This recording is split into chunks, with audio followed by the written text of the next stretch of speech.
for the Yep. for the little marsupials to point it in the right direction to get it over the ocean. Well, they're good swimmers though.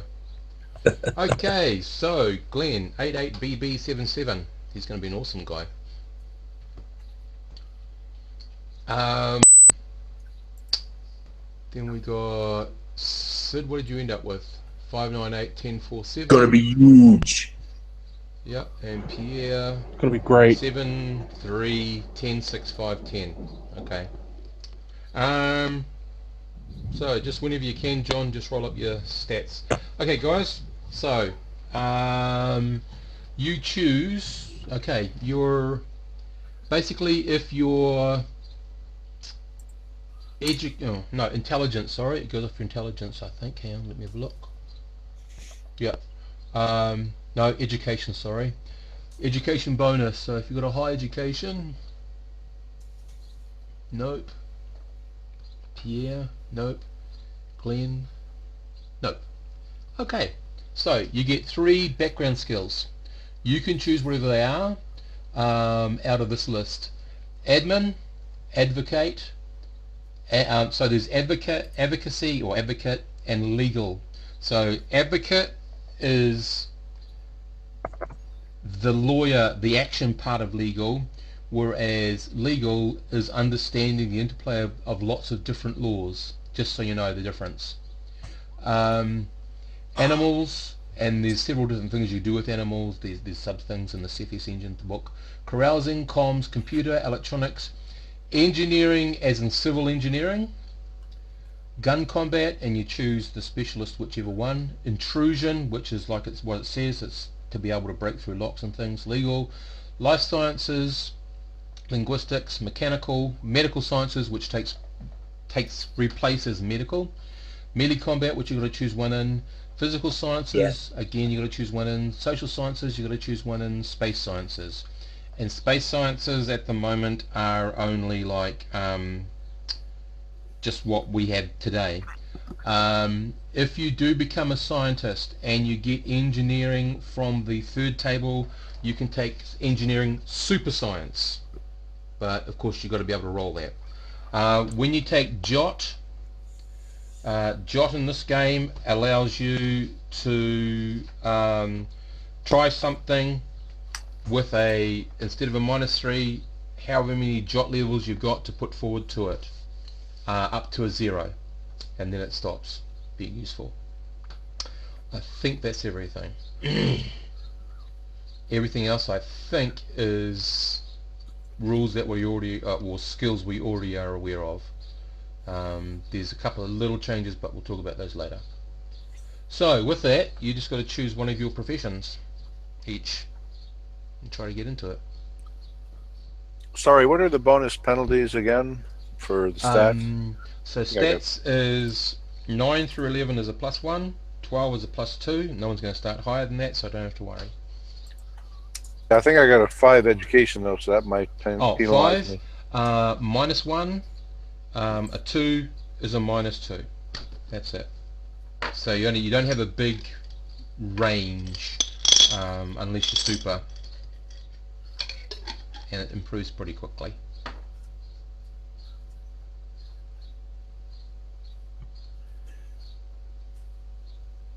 So just depends on what you guys want to take. This is all relatively modern day, or very very shortly into the future. I think I might take other. Other? Cool.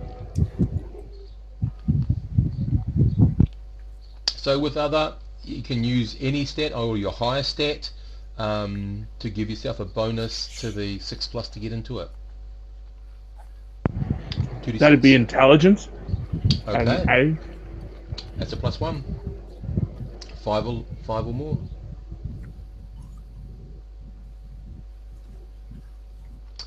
John, are you happy with those stats? Because endurance is kind of important. No, you didn't get into it, so it's going to be a draft. Sorry. Hang on. Oh God, if this thing doesn't do stupid things. Okay, draft. You are in.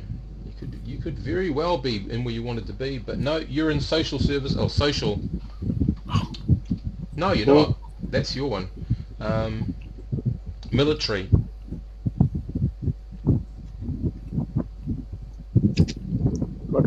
cops caught me, put me in military service. Military. Yep.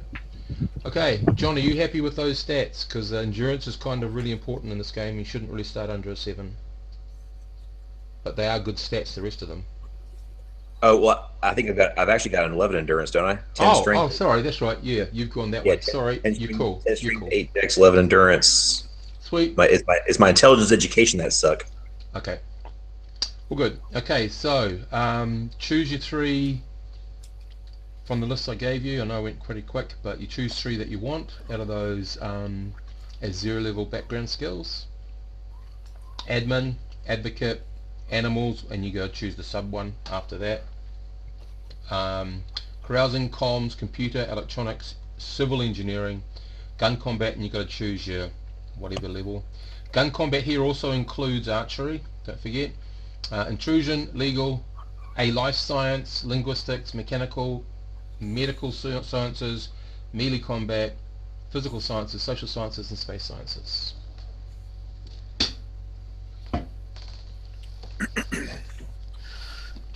Then you go to your profession. I'm a dummy, but I'm not really that quick. I'm just strong and take a hit. So Yep. just stuff like that. So how many do you say we get here? 3 plus 3. or minus from your education, and your education is a 7. Yeah. You're fine. No penalty. So 3 of those. So I'll get the list of skills. At 0 or 1? They're all 0. Yeah, they're all background. What are you wanting?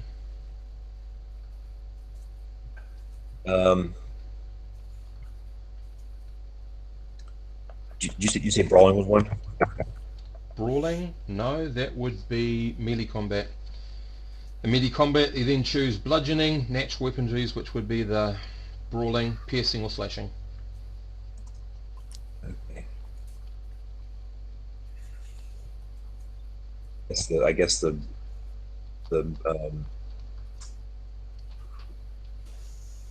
Well, it depends on how you want to build your character, because you choose the power table you go from. So you might have a very strong magician, you might have a very weak brick, which would be kind of weird, but who knows?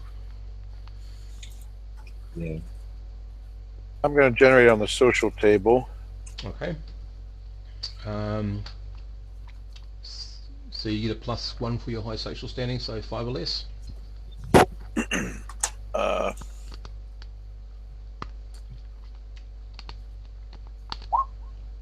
Oh my god, there's another draft. One moment. So Pierre, you're in the sciences. Not in the army. Okay. No, lucky you. Science instead. Okay, so fail. Yep. So you just got to go through your survival and then we'll get through the other stuff in a second. Okay. Glenn, what are you going to go through as?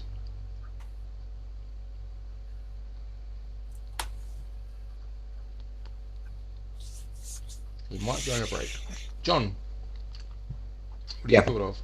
What do you thought of going through as a profession?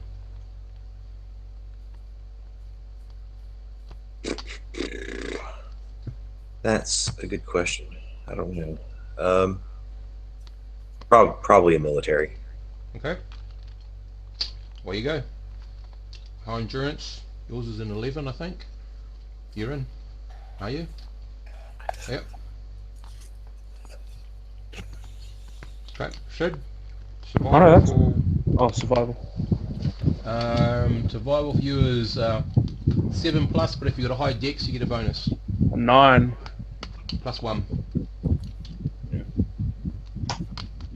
Wow. Did you send that file? Did you send that file to which email address did you send that to? That got sent to Michigan. John C. the rest at Gmail. Yeah, just JC Clements 19. No.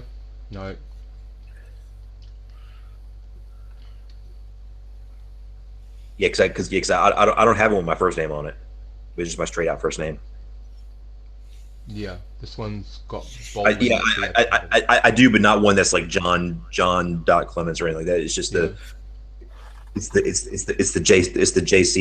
JC Clemens 19 one. No, it's the JC Bowling.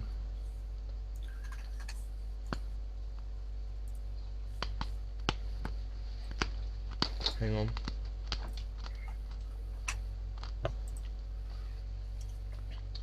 So you're gonna have to. I'm recording this.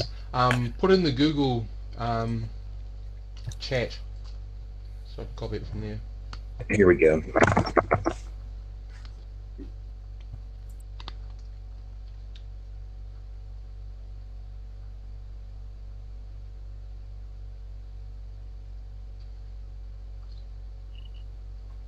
Nothing's coming through. Check now check your email. Oh, my email. Sorry.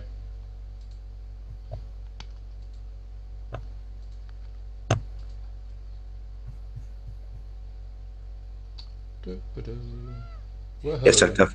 It's just tough for me to decide. Yes, we go. There we go. Reply. Yeah, it's just hard for me to decide what to do with it without seeing that stuff in front of me. Yeah, there's the file, and sending it back to you now. Yeah, yes. So I was sitting here. So the movies aren't going to be able to move me to the new place till Wednesday. So basically, I'm going to be here. Good. Yeah. Yep. Okay. Yeah. They can't. Yeah, All good, mate. well, So, Monday. I thought Monday or Tuesday, but now it's not going to be till Wednesday. So what I'm going to do is I'm just going to go into work Mondays, so I can have things like a desk and stuff. yes, how civilized. Okay, so guys, once you're in the whatever you're in, roll your survival, your commission, and your promotion. We don't roll a commission if Yep. we are drafted, isn't it? Yep. No, you all do. It's just draft is you're just in there. That's it. That's just how to determine it. Basically, that's all. So we do get to roll commission. Commission, Okay. and if you get commission, promotion, and they've all got the numbers there in the booklet. So you start off in the first term with 2 skills, and for each promotion or commission you get an additional skill. But don't forget table 2, the one under the yellow line. All of those skills are level 0. Sorry, one of them is a level 1. You choose. So no promotion Yeah. there for you, I don't think, Sid. No, so we get all Commission rather. table 1. No, 0 table skill. 2 has 0 level. Table 2, okay. So yours is survival, vehicle, combat. Now you can choose from all the different combats. You choose it. Excuse me. Is that right? So that includes gun combat, gunnery, if that's what you want, or melee combat. The only thing it doesn't include, because you can't get it on the next table down, is battle dress. And demo. Sorry, demo's the only get on that one. Okay, now I know now I can see what I'm doing here. Yep. So you got 2 skills on the science table there. Table 2, science. You pick a science, whatever one you want to go for. Computer admin, another science, or a second level in if it's the same one. Comms and linguistics. And then you choose one of those to be level 1. So one will be level 1 if you're picking 2 different sciences, one will be level 0 if that's how you want to do it, or they can both be level 0. It's entirely up to you. Because they only go to level 0, but only one of them can be a level 1 skill at the start.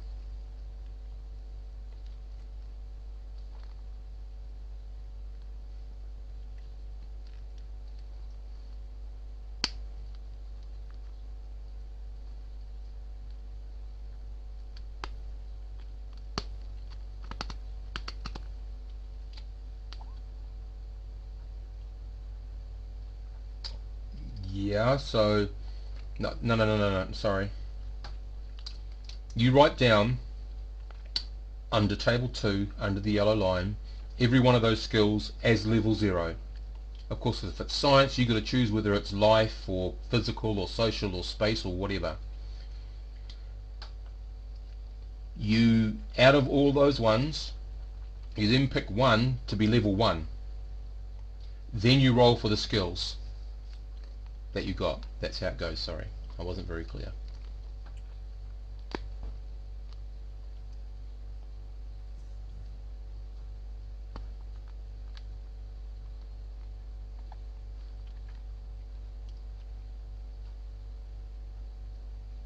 So there's a few just slightly different things we're doing it to Traveller, but it's basically the same. So John, did you get your promotion at all, or commission rather? There we are. Yep. There's one thing I don't understand. Yep. Here, the science appears twice in that table. Yep. You get to choose either you choose 2 sciences, because you're a scientist. You're going to be in 2 different sciences, you know. Oh, okay, okay. So you just get to choose 2 different sciences. They're all level 0, and whatever one on that table you want to choose is level 1 you can. Then you roll your skills on top of that, choosing the table you want and then the skill from the die roll.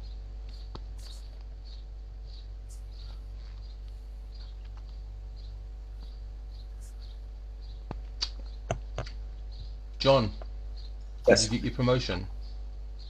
I don't think I've rolled again yet. Hold on. Now that I got it up, I'm going down through it.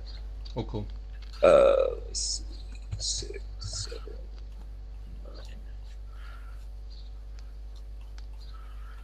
Okay, so I took my 3 skills there. Okay, so now pick a career here. Yeah, I think you got military, didn't you?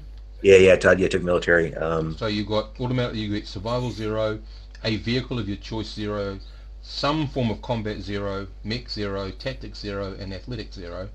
One of those becomes level 1, and then depending on how many skills you get, depending on whether you got commission and promotion, you always start off with 2 on the first term, and you get 1 for each, once for commission and once for every promotion, and then you roll those, and that's term 1 done. Okay, where's? Do you hear that? Do you hear that on here for military? It's all in the little booklet on table on page 3 of the PDF. Page 3 for what military gets when they first start out. Yep, it's the tables that professions and power tables are there. Should be there on page 3. Little colourful table. But you said they get some. But you said Everything in table 2, which is the one under the yellow line, all that is 0 level skills. Following the standard, if you've got a skill that's cascade, you pick whichever part you want. So physical development, gun combat, melee combat, carousing. That is actually table 1. Okay, I gotcha. Underneath it. Underneath the yellow stuff is table 2. Gotcha.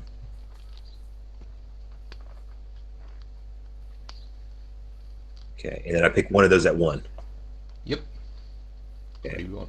Just so you guys know, tactics are really important in the game. I'm catching on.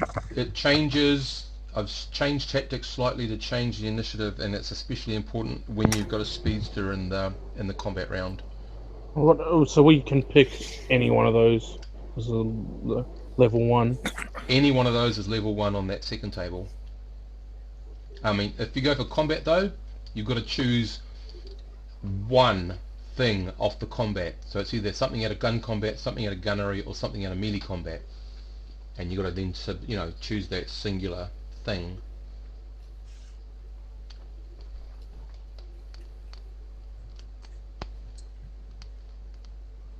We'll take brawling as that combat. Brawling, okay. I was going to would take be- gun. Okay. Well, brawling would be melee weapons, natural weaponry, NW. Wait, well, what are the modifiers again? 5's a -1, isn't it? 7 is all that normal. 7 or 8? 7. 8, 9, 10, 11 is a +1. 12 is a +2. On the other Yeah. side, 6, 5, 4, 3 is a -1. 2 is a -2. Oh no, I'm going with gun then. Have I strength? Yep. Okay.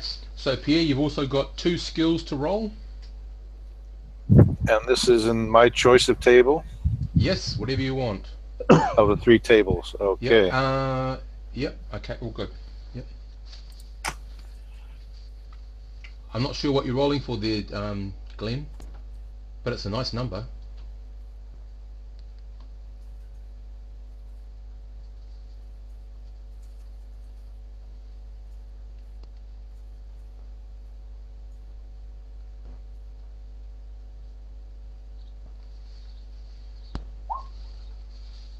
Okay, table 1. What's table 1?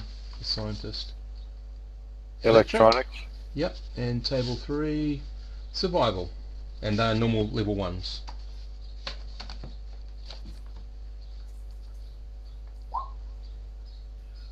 Yep.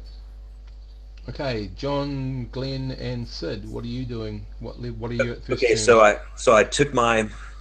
I got my background 3 Yep. 0 levels. I've got my Yep. 0 levels under table 2. I Yep. chose which one I'm going to have level 1 in. Now what do I do? You didn't get commissioned or promoted, so you've just got 2 skills to roll off any one of those 3 tables. You choose. Actually, I didn't roll any of that. Okay, roll for commission. You need if your education 7. is high, what's your education? 7, so nothing, so you need a 7 plus to get commission. Okay, so a 7 plus. Okay. It's your intelligence, which would help your 7+ roll. I think he's got a low one too. My intelligence that I've got intelligence. I got intelligence and endurance of 7. I'm not getting anything. Okay, so there's that. You have commission, so you're rank 1, and promotion is an 8 plus, and endurance is the benefit or penalty. Okay, well that I got an 11 endurance. Plus 1. Derp! No. Okay, so you're rank 1. That means you've got 3 skills to roll. Any table you want to choose. So when it says like physical development, find out, you choose which one of those 3 stats you put a +1 on. It can also say mental or social development. You choose which one you put the +1 on. When it says something broad like combat, you go through all the combat and you choose whichever one. How about this power table thing? That's when you've gone through your first term. Okay. As a profession. So I get 3 to roll on. Yep. Whichever table or tables you want. Some of them have a bit of multi-choice, so like in table 3 you could either pick demolitions or civil engineering. Okay, I'm going to roll table 3. Yep. For all of them. Okay, where you go. So I'm just going to do this. I'm just going to roll all of them right now. Copy. Bam. 2, 10, 9. Actually, and what am I doing? Roll 2d6. Dirt! Not quite sure. I don't know either. I already had it cut and paste. Yep. I've been multitasking all day today. I'm brain good. dead. Okay, so there we go. 3, 4, 6. Okay, demo, Com, or labor, and engineering, and something out of gunnery. So either demolitions or engineering, civil engineering, up to you. It's all like SAPA technology stuff that we're talking about. How to build bridges and blow them up. Okay, okay, pass it by me again. I'll type this down. So gunnery is a cascade? Yep. You either pick demo or civil engineering, either how to build them or blow them up. Demo. Yep. And comms is communications as per normal. Yeah. Cool. Sid. Okay, where you go, sir?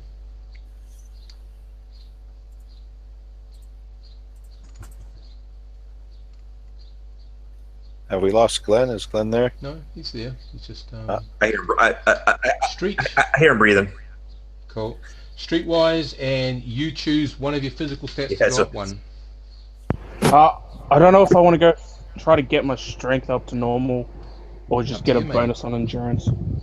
Entirely up to you. Endurance, I'll tell you this, endurance is important. This is where the game gets a bit broken, because I've had to rely on it as a power source. So your power source pull is going to always be your endurance plus half of your strength. So it's up to you how you want to do that. Strength is pretty low, but I'm gonna go with the endurance. Okay? And what was the other one? Streetwise. Yep. Okay. Glenn, I'm not sure where you are up to. You're a bit muted at the moment.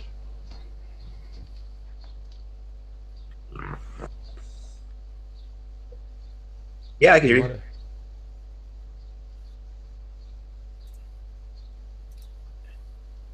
This mic's off for us. Yeah. You'll have to be the intermediary there, John. Okay, how about now? Yeah. Can y'all hear me now? There we are. Perfect. Yeah, now you're echoing though. Well, okay. Well, There's always you'll a have to live problem. with it for a minute. Yeah, but make sure you're off in the roll 20. Yeah, I think he's done pay that. no attention to the home. Pay no attention to the homeless guy. Okay. Okay, what do you, which The squatter. I didn't know which profession you're going through. Military. Oh, okay. Cool. So I went through first term, got the commission and the Promotion. And okay, so so- 4 skills. yeah. Yep. So, and I just need to roll to first term, right? Because it gets 2 automatically. 2 automatically. You got 1 that you pick when you get your first table. Yep. And then 2 for the extra rolls. Yep. Yep. So I did all Sweet. that. Okay. Okay, so I need to re-enlist with a 4 or better. No one re-enlist yet. No. Now, Not what really. you do now is we go to the what would traditionally be that 4th table in Traveller. You pick your table that you want to base your character on. So once you're on that table, you stay there. You don't jump. You don't become a psionic martial artist. You become either a psionic or a martial artist. So psionics, I'm going to leave pretty much as the game runs with psionics, except that of course you've got other, and you can invent some sort of thing like Victor had that thing, telemechanics thing. If you happen to get other, then you can invent some other form of psionics, and you can basically give yourself some other form of superpowers that no one else, like one of the other types has, sort of thing. So each one of them has a little bit of something in them that is a little bit different, that you can have from another power that sort of, brings that sort of ability into your power base. What I've tried to do. So there's Brick, which is basically the strong resistant type.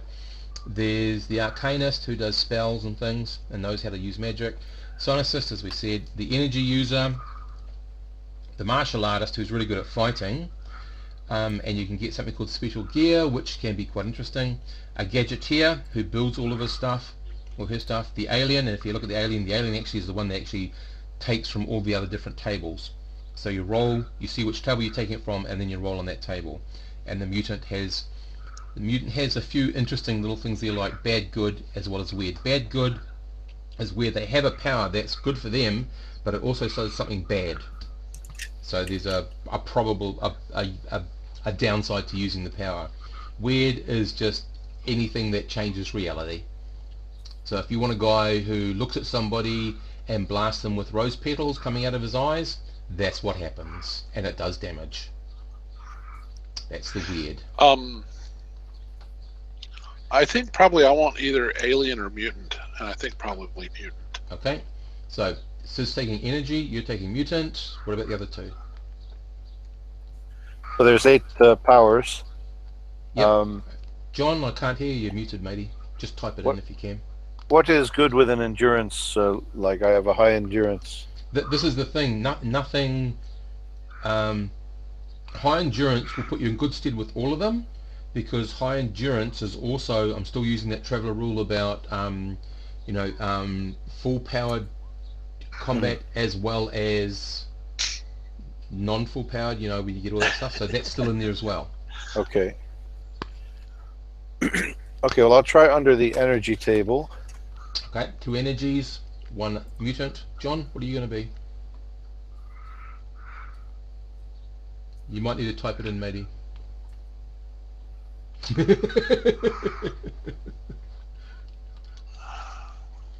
Okay. Detect. You can detect some form of energy somehow. You come up with that. Now, normally in the game, what what I did with starting levels was based it on a D3. That's actually a street level. So you've got detect. You decide what energy form type you detect, how you do that, and it's set as a D6, 1D6. Just so you know the effect dice. Okay. Body alteration, Glenn. You pick up some sort of body alteration that has a D6 effect. So, how this goes. If your body is altered so that it has an armored-like effect, and armor here is it's hard to penetrate you to do damage.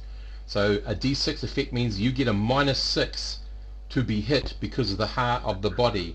But if you've got your body's altered to be invulnerable, that is a D6 effect, which becomes you ignore 6 points of damage every time you get taking damage. Or your body might be altered so that you can fly, D6, you can fly 6 inches each round. So you see how I'm doing this with it's tied to the D's? Yeah. So if you had a 2, and if you got the next level, you got the same thing again next time, you can either choose a different thing, or you could say no, that first power is actually now at 2d6, which makes it, if it's a blast, it does 2d6 damage. If it's a defense, it does 2d6 or 12 points of defense, however you want to do it. Usually with defenses, there is usually one defense form that will get through your defense. Your defenses aren't totally perfect. So there will be one form of damaging type, whether it's a mental, energy, or physical or something, that will get through that we have to talk about. Do I have to pick that now, or can I? No, you just hold on to it, that you've got body alteration at a 1d6 level. Okay. Pierre's got a detect energy source, energy type at 1d6 level. Sid? Okay, can you hear me now? Yep. Okay, I had to fix it. Yeah, Sid, all right. you said I'm you were gonna going for do energy? brick. Brick? Okay. Both of you need to roll a d6. Yeah. I think I might change to gadget. Okay, gadget. Right, gadgeteer and a brick. Way you go, I'm guys. actually torn between gadget and alien at the moment. But, Alien is really fun because you can just go all over the place. Okay, so you've got either heightened endurance or life support. Heightened endurance means that for effects of power and for saving throws of endurance and all that sort of stuff, you have an extra 6 points sitting in there. Okay?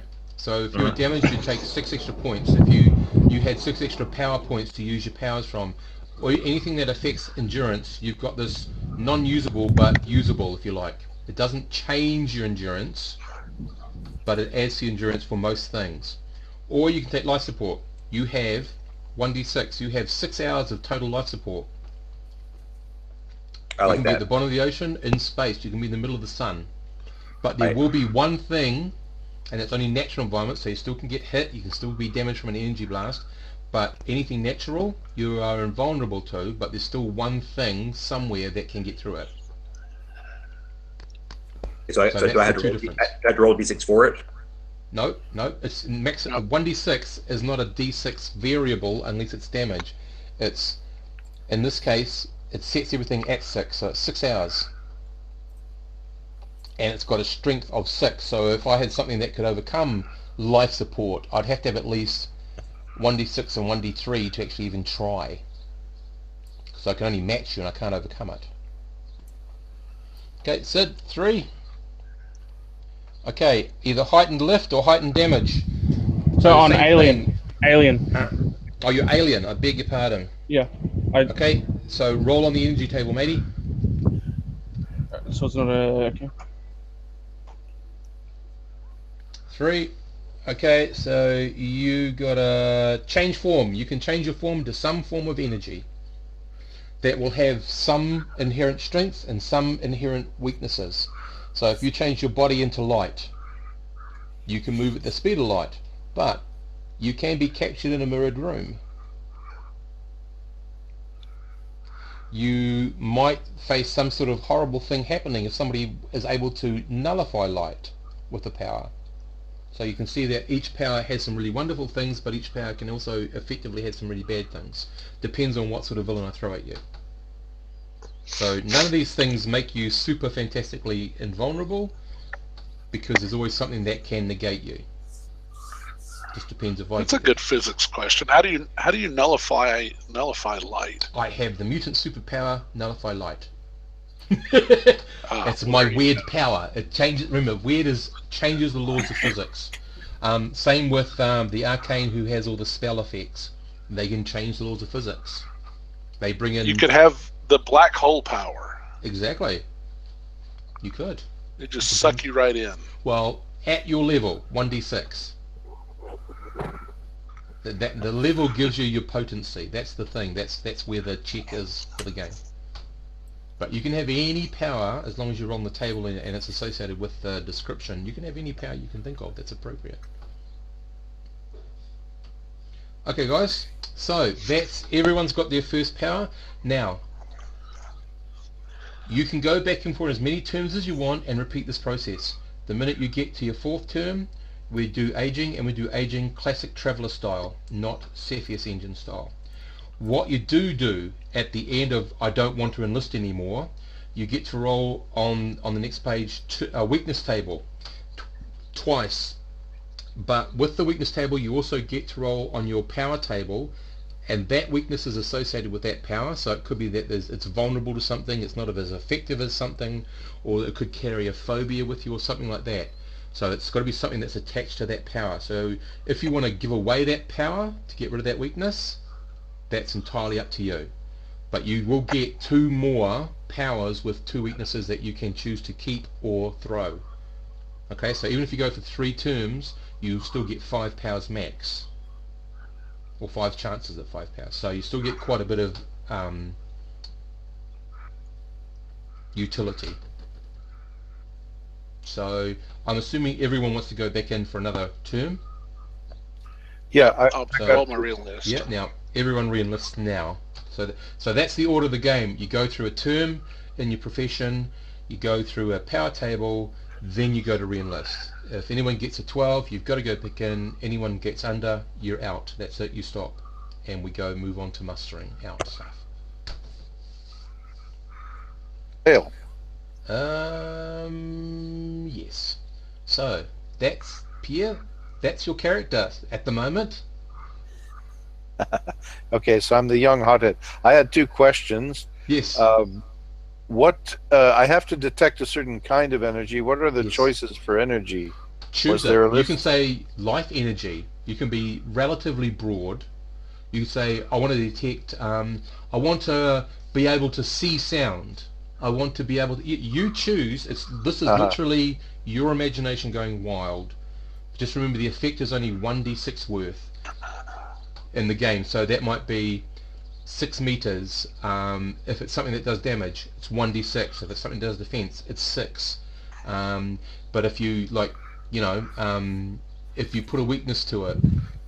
The other thing is, too, guys, there is room to bargain with me. So say, example, Pierre, your 1d6 power, you say, okay, it's automatically 6, but I'm willing to have the weakness, it's variable, and I want to double that to 2d6, so I get to roll it each time. Yeah, and I think that's a pretty good deal. So you just upped your power quite a bit, but it's no longer straight 6 all the time, it's now 2 to 12. So we can still do a lot of that at the end. Yeah. So this is sort of the part of superheroes that you sort of have in all the games. So we get 3 skills each time. No. You just, from now on, once you go back in your second, it's normal. You get 1 skill, plus if you got commissioned that term, plus if you got promoted. Otherwise, it's just 1 skill, and you only Gotcha. get commissioned once. Right. Is that keep Trump track of your setting the ranks. nuclear warheads? No, that's probably someone who's the powers, and they're also no idiots crashed into the power pole like they did last weekend. Okay. And probably a fire. Somebody's probably lit a barbecue and their house has gone up. I gotcha. Yay. It sounded like our we have our emergency sirens go Yep. off every month on the first Wednesday of the month at 10 Okay. o'clock. That's what it sounded like. Awesome. Yeah. You'll probably hear them a lot more often now that someone's in the White Office. But anyway, I won't go into politics. We'll be here all night with this politics. Yeah, John and I talked about that all night Yeah. last night. He's great. He just took down the Spanish version of the White House webpage. Oh my God. Yeah. Okay. Everybody's I'm gotta not read it in surprised at all. I am not surprised. I had another question. I'm stuck at Dex 3, and I don't think I see any way to do personal development to build up Dex. There's no entry for that at all. Well, you have a slight chance, but not much of one. Yep. that is your lot in life, I'm afraid. You're Okay, not a very dexterous. So have a really You have a good depth think. of 3. Oh my Yep, God. have a really good think about how that detect power can be changed, worked, subtly manipulated. It might be that you get to speak to dead people. I don't know. So 'Cause do you we? can think of all your senses. You have the, Yeah, lights, This can sound. be really big. So it might be you say, so I had this cosmic ability. My energy form is I detect weakness. And when I detect weakness, I get an automatic +6 to hit anything. Well, Or- 1d6, you said. Well, no, because it's set at 1d6, but it becomes 6 straight away because it's non-variable. But if you want a variable power, you could say, okay, I'm pulling to make it variable if you give me the next ramp up to 2d6. Or I might come back and say, I'm willing to go 1d6 plus 1d3. Yeah? So, but like you Okay. can, don't forget to take it as far as you think you can get away with it, because, Yeah, okay. I'm going to pick sound because I've Superhero seen 14 episodes of Daredevil. I'll see if that can give me anything. Okay. Cool. Well, so Wow. think about how that then applies into the game. Is it going to be are you going to try to do it as a to hit and to avoid being hit like an armor, or are you going to try to do it as because I can hear the body, I know exactly where to strike and do 6 more points of damage. It's your Yeah. imagination takes it wherever you want to, but you can't apply I can't get 2 hit, 2 defense, and 2 damage on this one power. I'm not going to give that, but if you can work out some way that you can get more than just one of those effects, go for it. Yeah. It's all detection. I can't blast the power. I can't blast the sound. And I can't shield myself it's from a the detect sound. power, yeah. Yeah. But the detect power can give you an additional bonus somehow. Yeah, that's right. So Steve, what if you rolled what if you get, what's the benefit of getting more life support? More life support, it means it stays on longer. Oh, it Because the stays next on. one is 2d6, so that means you're now at 12 hours, and if someone has a way to defeat your life support, they've now got to overcome 12 points of life support, if you like. Depends on how it might be a contested roll, it might just be a flat out number. It depends on the situation. If it's like a really high dramatic point, it's going to be a contested roll. If it's just it really doesn't matter in this part of the game because you got pretty good life support or protection. Nah, you've overcome their ability and they stuffed up and you just carry on.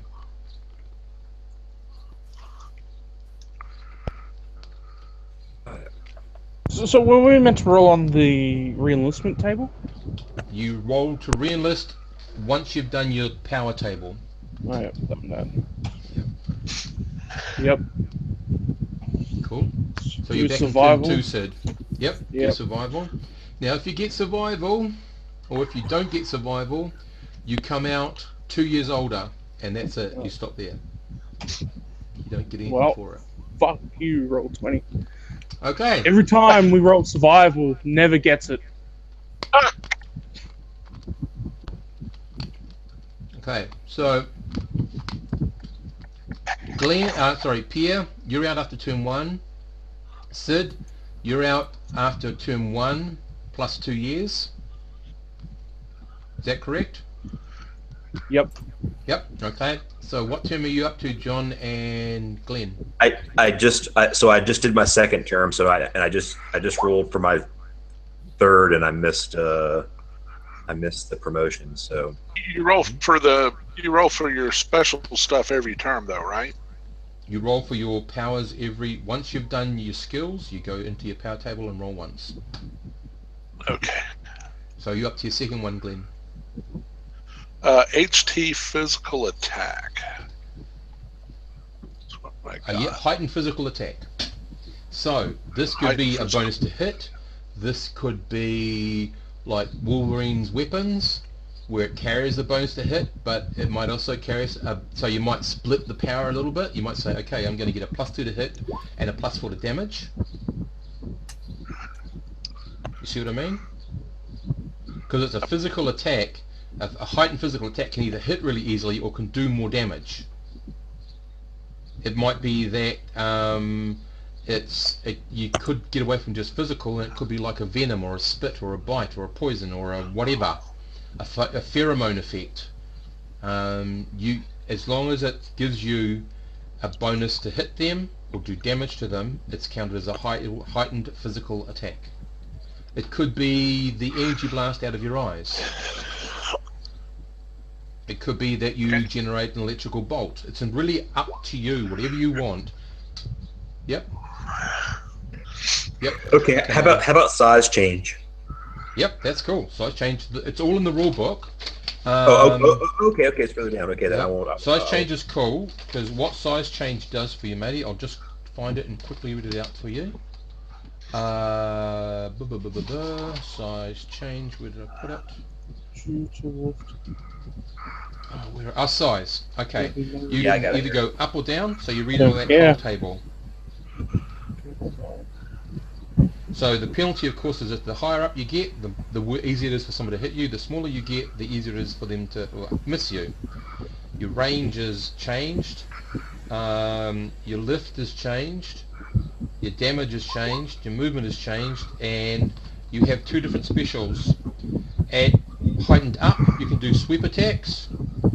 At down, for every 4 levels of down you get at size 4, you get tactics 2. At size as soon as you go down, you get tactics 1. It's harder for them to know because you're smaller, and even though you're at the same distance, you're still smaller, so it's harder for them to actually. So you get a bonus to tactics, but at level 4 you get a +2. At level 8 it just carries on like that. At level 8 you get a +4. At level 12, should you get that much, it's highly unlikely, you get a +8. So this expands exponentially. 1, 2, 4, 8, like that. Okay, so that's 2 years added to your age, and that's it. You've got to stop there, Glenn. So was that 2 terms and a failed survive?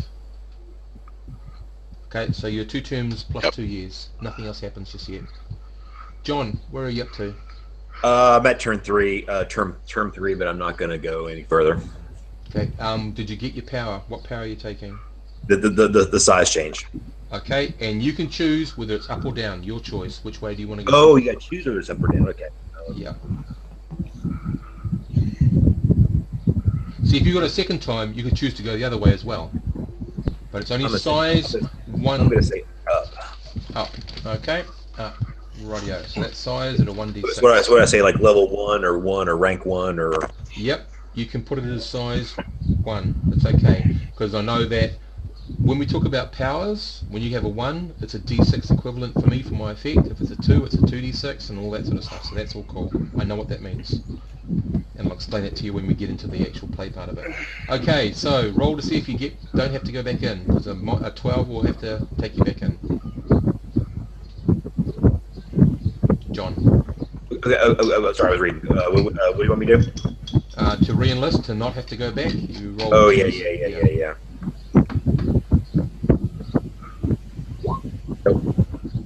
Whoa, okay, well you're not back in there. Okay guys, now we move on. So what are your powers so far? So John, what are your powers? I got life support twice and size change. Awesome. You've got detect Pierre at the moment. That's all. Glenn, what have you got? Body alteration and high threat physical attack. Cool. And Sid, you've Two of got. you are talking. I gotta find out why. It's driving me insane. I have change form. Change form. Okay, cool. Right. Okay, rightio. Now we go, next page, straight into the weaknesses before we go to muster out, because you get to have all this before you muster out. So, you roll 2 d6, so 2 separate d6s, and then we have to decide what type of weakness, if they're not going to be the straight up weaknesses like 1d3 taken off or whatever. Yeah, so what's that one for, Glenn?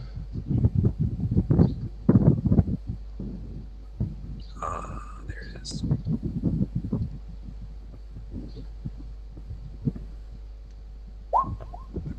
Two separate two 1d6s separate, because they are each one of them is a different weakness.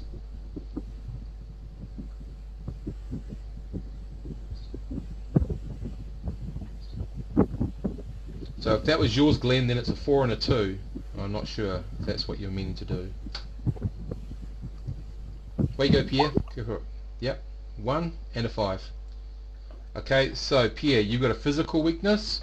Either it's something like, you can be something physical like a limp, or you have one idea so you can see what the ideas are there, or you take, I roll 1d3 and that's how much comes off one of your physical stats.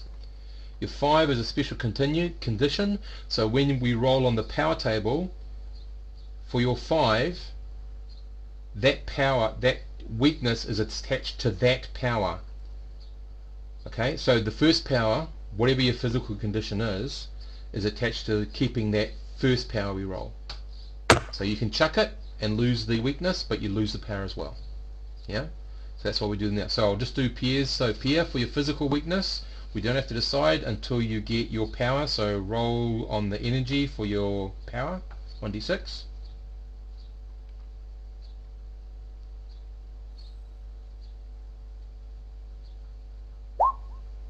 Five.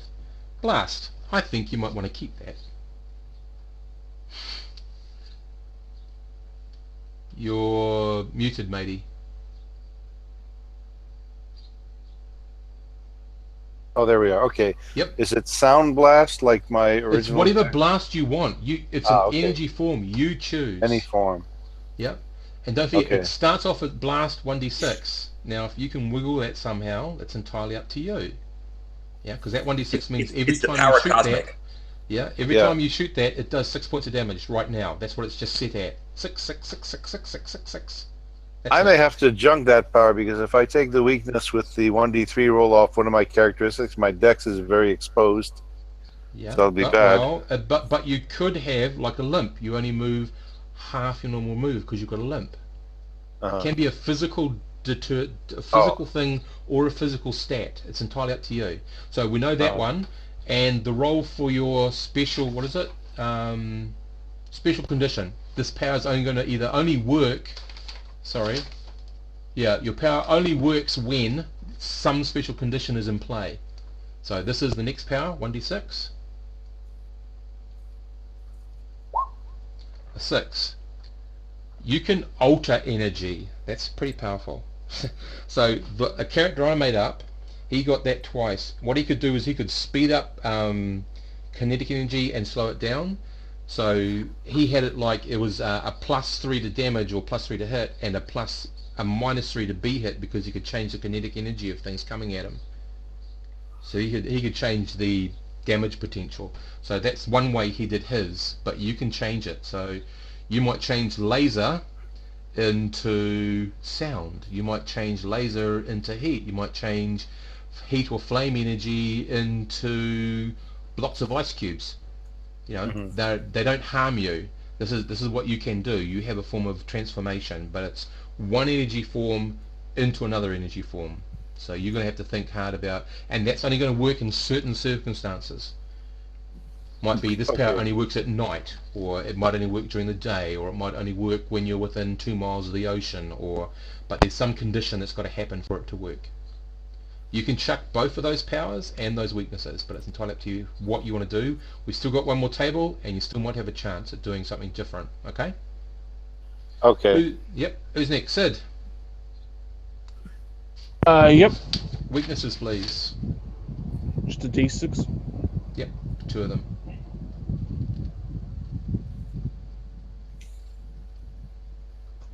Weakness. Yep. And one more. Okay, you've got a mental weakness, either a phobia or a psychosis or something like that, or minus 1d3 off a mental stat. That's one weakness. Your other one is that you're vulnerable. You take extra damage or damage from a relatively common substance or situation. So like Superman, kryptonite doesn't hurt anyone else, but it really damages him. And it could 5 even- for- Depending on what you do with that, you could up the ante and say it actually removes this entire power that you're going to get from this roll. And that might then make that power more powerful when you get it. Because if I can get it off you, when you've got it, you actually could bump it up to the next energy level of 2d6. We'll see what it is first though. So, Alien, for your mental issue, first roll, 1d6. Just the one. Okay. Okay, that's psionic, so roll on the psionic table. You have teleport. So it might be that the teleport disorientates you enough so that mentally, for the first couple of rounds or something, we can talk about it, you get a -3 on everything. I don't know, it could be something as simple as that. You have to think of all the conditions. Okay, and your last power.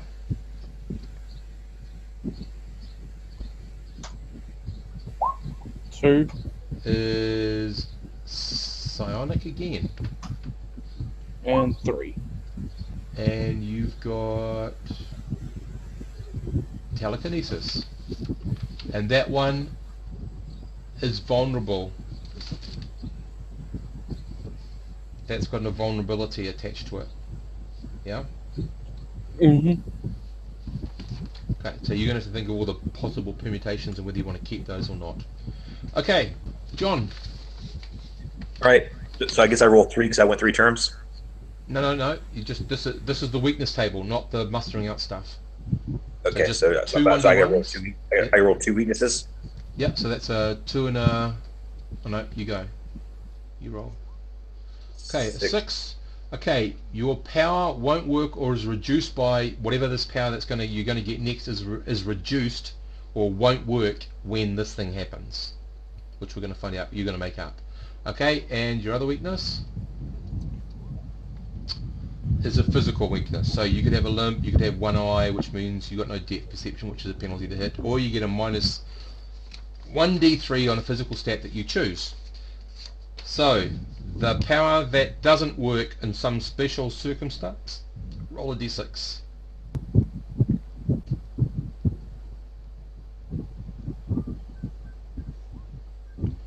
Okay, that is special movement or a heightened heal. So a special movement can be you have a burrowing power for your strength, or you can like thunderclap things to break down and move through it or something, or you can jump great distances. It's a physical type of movement, yeah. Or heightened heal, what would take a normal person takes you hardly any time at all to heal. So it's really up to you which one of those you want, but that power only will not work in certain circumstances, whichever one you take. Okay, let me write that down. I'm taking the physical one. I'm not quite sure I'm not quite sure how I'm going to define the it special yet. movement one. Is that right? Yep. Yep. Okay, that's cool. No, that's all cool. Okay, and your other power, which is associated with your physical issue, is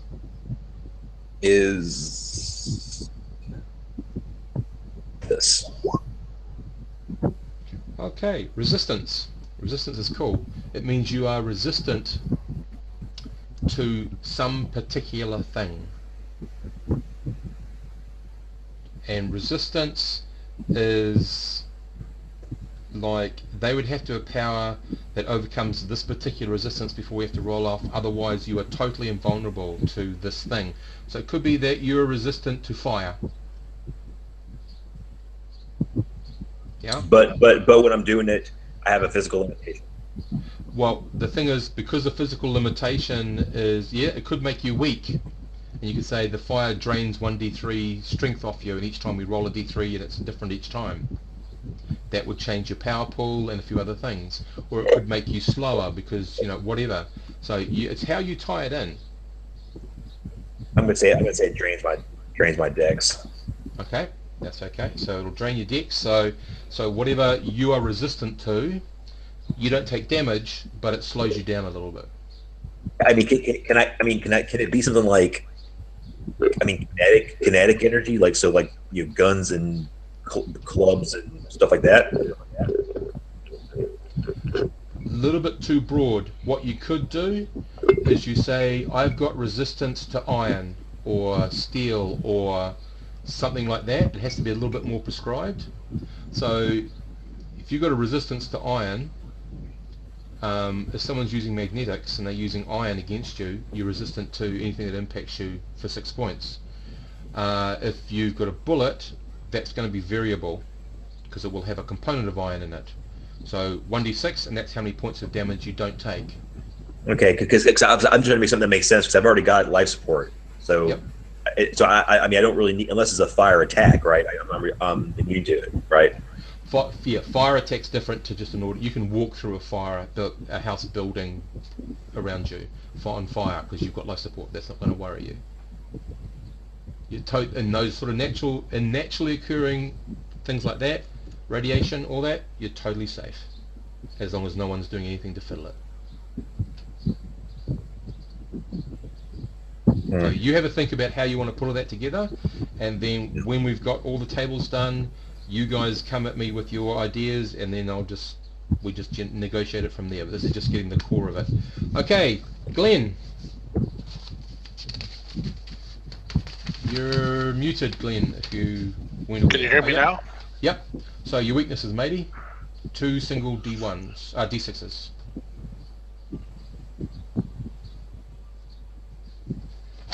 That wasn't nice, John, that you muted Glenn.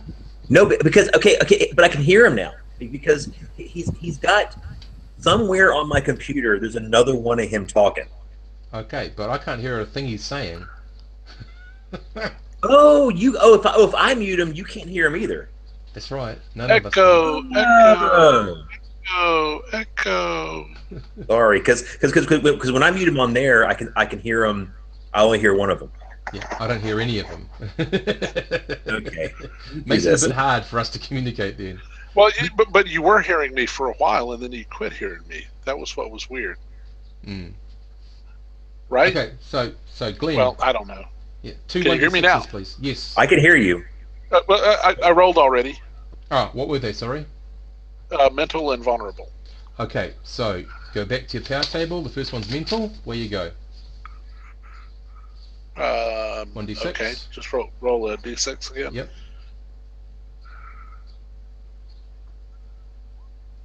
Okay, that's that's great. The sky is the limit to what you want that power to be, but its only effect is 1d6. But that can be, you can be shooting sunbeams out of your butt if you like. It's whatever you want. You totally change the laws of physics with the weird power. Okay, and that one's tied to your mental. So I'm thinking we're getting to Legion sort of areas there. And your other power is your vulnerability. Where you go? Okay, heightened defense. Interesting. Okay. So heightened defense usually is a way to defend yourself. So it might be that you get hit with flame powers, and your heightened defense gives you up to 6 points of protection, but anything that goes over it is actually doubled. That's one way you could interpret it. Yeah? You can play with it however you want to, because they're sort of like opposites on this one. The power helps you against this thing, but also the weakness actually doesn't. So you can drop the whole weakness and drop the whole power if you want, or you can keep it there and try to build it into your story. Okay, so I need to determine body alteration, what that is. Yep. A heightened physical attack, and then my mental weird and my Yep. So what we're going to do now is go to your mustering out stuff, because then that's the final stuff. Everything else then is just you trying to work out how it's going to fit. So on this mustering out table, basically you have two things: resources, money, and that is money that you have each week, and there's a list there of what you have. So you usually have to throw in resources once. Damn, he's gone. Okay. So you usually have to, but if it's a really low number and you want to be really rich, you can always expend another mustering out roll and try to get a better rank. They don't add together, it's just whichever one is higher. And then you go to the actual material stuff. Now, if you get an item, a small base, that item is a particular set of gear, and gear has 1d6 for every time you get item. It has, and like if you're a arcane, it could be a magic item. If you're a gadgeteer, it could be a new gadget that you've built onto your system. If you're a martial artist, it could be some special weapon. So it's just whatever you want it to be. But when you get special gear, you roll 1d6, and that's how many extra things it brings to you at 1d6 level. Yeah, so I got a guy who got an item. He got a motorcycle. It carried an extra quiver of arrows. It carried a first aid bag. It had a comms unit on it, and it had a small amount of armor on it. And that was his arrow bike. And that's how I built it. It was just that's how simple it is when you get gear like that. It's a super ability sort of thing. Okay, contact is exactly that. You can actually, so you can use it in the game. You can use a contact to get information. Not much, but some. Or you can burn the contact, and you know, if you're completely missing everything and you just totally stop, you burn the contact and something happens. The contacts, you don't have that contact anymore, but just about everything gets revealed, plus you get some bonus that's going to help you win whatever it is you're trying to do. But it means you've lost that whole thing. New skill is just a new skill, and it's any new skill on any of the tables. Skill enhancement, you just get a +1. Power bonus, it's how you want to try to interpret that. And if no one's been around long enough or got enough rank to get to the new power part of the mustering out table. So that's a bit unfortunate. So you just have to decide how much you're going to do on the mustering out tables. So if you, now where did I put it? I think me and Pierre only get 1 or 2. No, what's your rank? 0. Oh, yes, you get 1. Yep. 1 for your term. If you had a rank 1, you'd also get another 1. Rank 1 or 2 is an extra 1. John, did you get up to rank I'm going on any material. higher than 2? I got to rank 2. 2. Okay, so that's so you get 1 per term you were in, and 1 extra roll for the rank you are. Okay. So, but not including rank 1. So it's just because I went up a rank to 2. Okay. Rank 1 and 2 give you an extra 1. Rank 3 and 4 give you an extra 1. Rank 5 and 6 actually give you the bonus of adding 1 to the mustering out material table. Okay, Sid, power bonus. Hold on to that. That means you can fiddle with one of your powers in some special way. But only one of them. Well, how do you get the +1 to this? Having a high rank? Only if you have a really high rank. So Sid's taken his on material, so he has effectively a rank 0, which means he finds it hard to live. Yeah, through the kindness of strangers.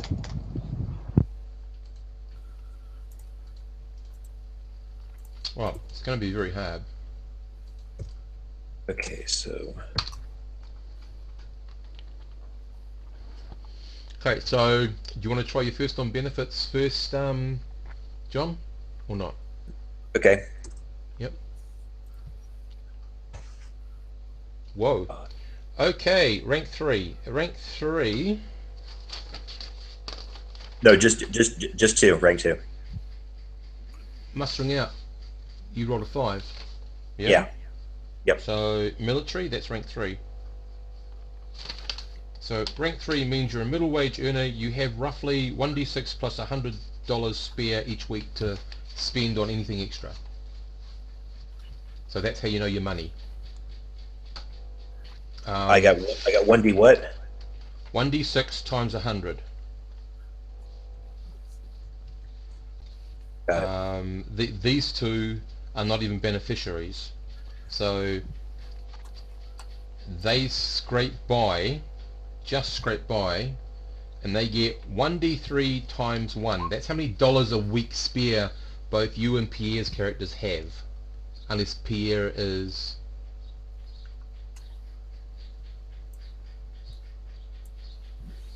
Sorry, Steve. Glenn is messaging you in Roll20. Yeah, no. You can't get in. Yeah.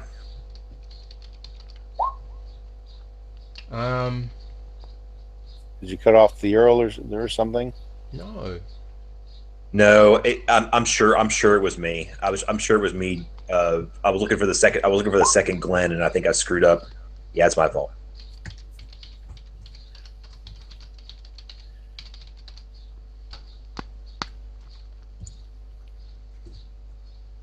Yeah, I had See, it back.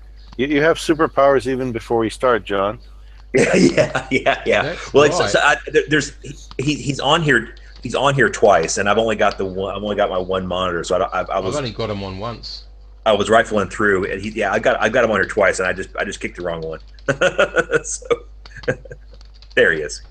All right. Cool. Can we all hear him now? Yep, he's there. I'm here. Cool. Okay. And there's only one of you, so I fixed it. Sorry. Yep. So we just yep. There we go. Okay. So we're up to mustering out. So far we've worked out that Pierre and Sid's character have a total of 1d3 times $1 extra a week to spend. John's character has 1d6 times 100 to spend, and we're just working out how many rolls you're going to put onto resources and mustering out.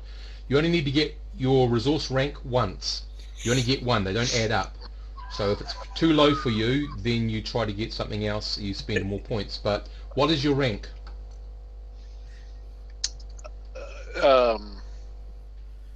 Rank 3. 3. That gives you a +2 on... Sorry, that gives you 2 extra rolls, and you are in for how many terms? I survived 2 terms. 2. Okay, so you get 4 rolls. Wait a minute. So you get 4 total rolls on the mustering out tables, either the material or the resources. You really only need to go for the resources once unless you get a really bad number, and you might want to try to get a better number, better rank, but that's all. You only get 1 rank. They don't add up. Alright, so the first roll, I'm going to roll on resources. Okay. Okay, and which class were you in? Military. Okay, that's rank 1. Which means, at the moment, and you can change it, you are a beneficiary. You have 1d6 times 10 spare dollars a week. So we've got 2 street people, a beneficiary, and a middle-aged worker in this game so far. I don't know if I actually rolled mustering out myself yet. You haven't done it yet. Yep. Okay, that's cool. I'm sorry, Steve. Say that again. At the moment, at the moment, Sid's character is a street person. Your character with that role is a beneficiary, and John's character is a middle wage earner. So if you want to use another role to try to get a better money roll. What do you mean by beneficiary? What does that mean? Does that mean I'm on the dole? Yes. Okay. Yeah. That's just a vernacular thing. Yep. not used to. Yeah, that's Okay. So if you're happy to I'm sit there fine like with that. cool. Okay, I'm so you fine got with that. awesome. Just remember, when you've got it, you've only got that much money should you ever need money to do anything. But that's how it Well, rolls. so so are there two? All right, so we got resources. Yeah, and you got a mustering out materials table Yep. too. Okay. All right, you want me to go ahead and roll for those? It's entirely up to you. Where do you want your next one? Material?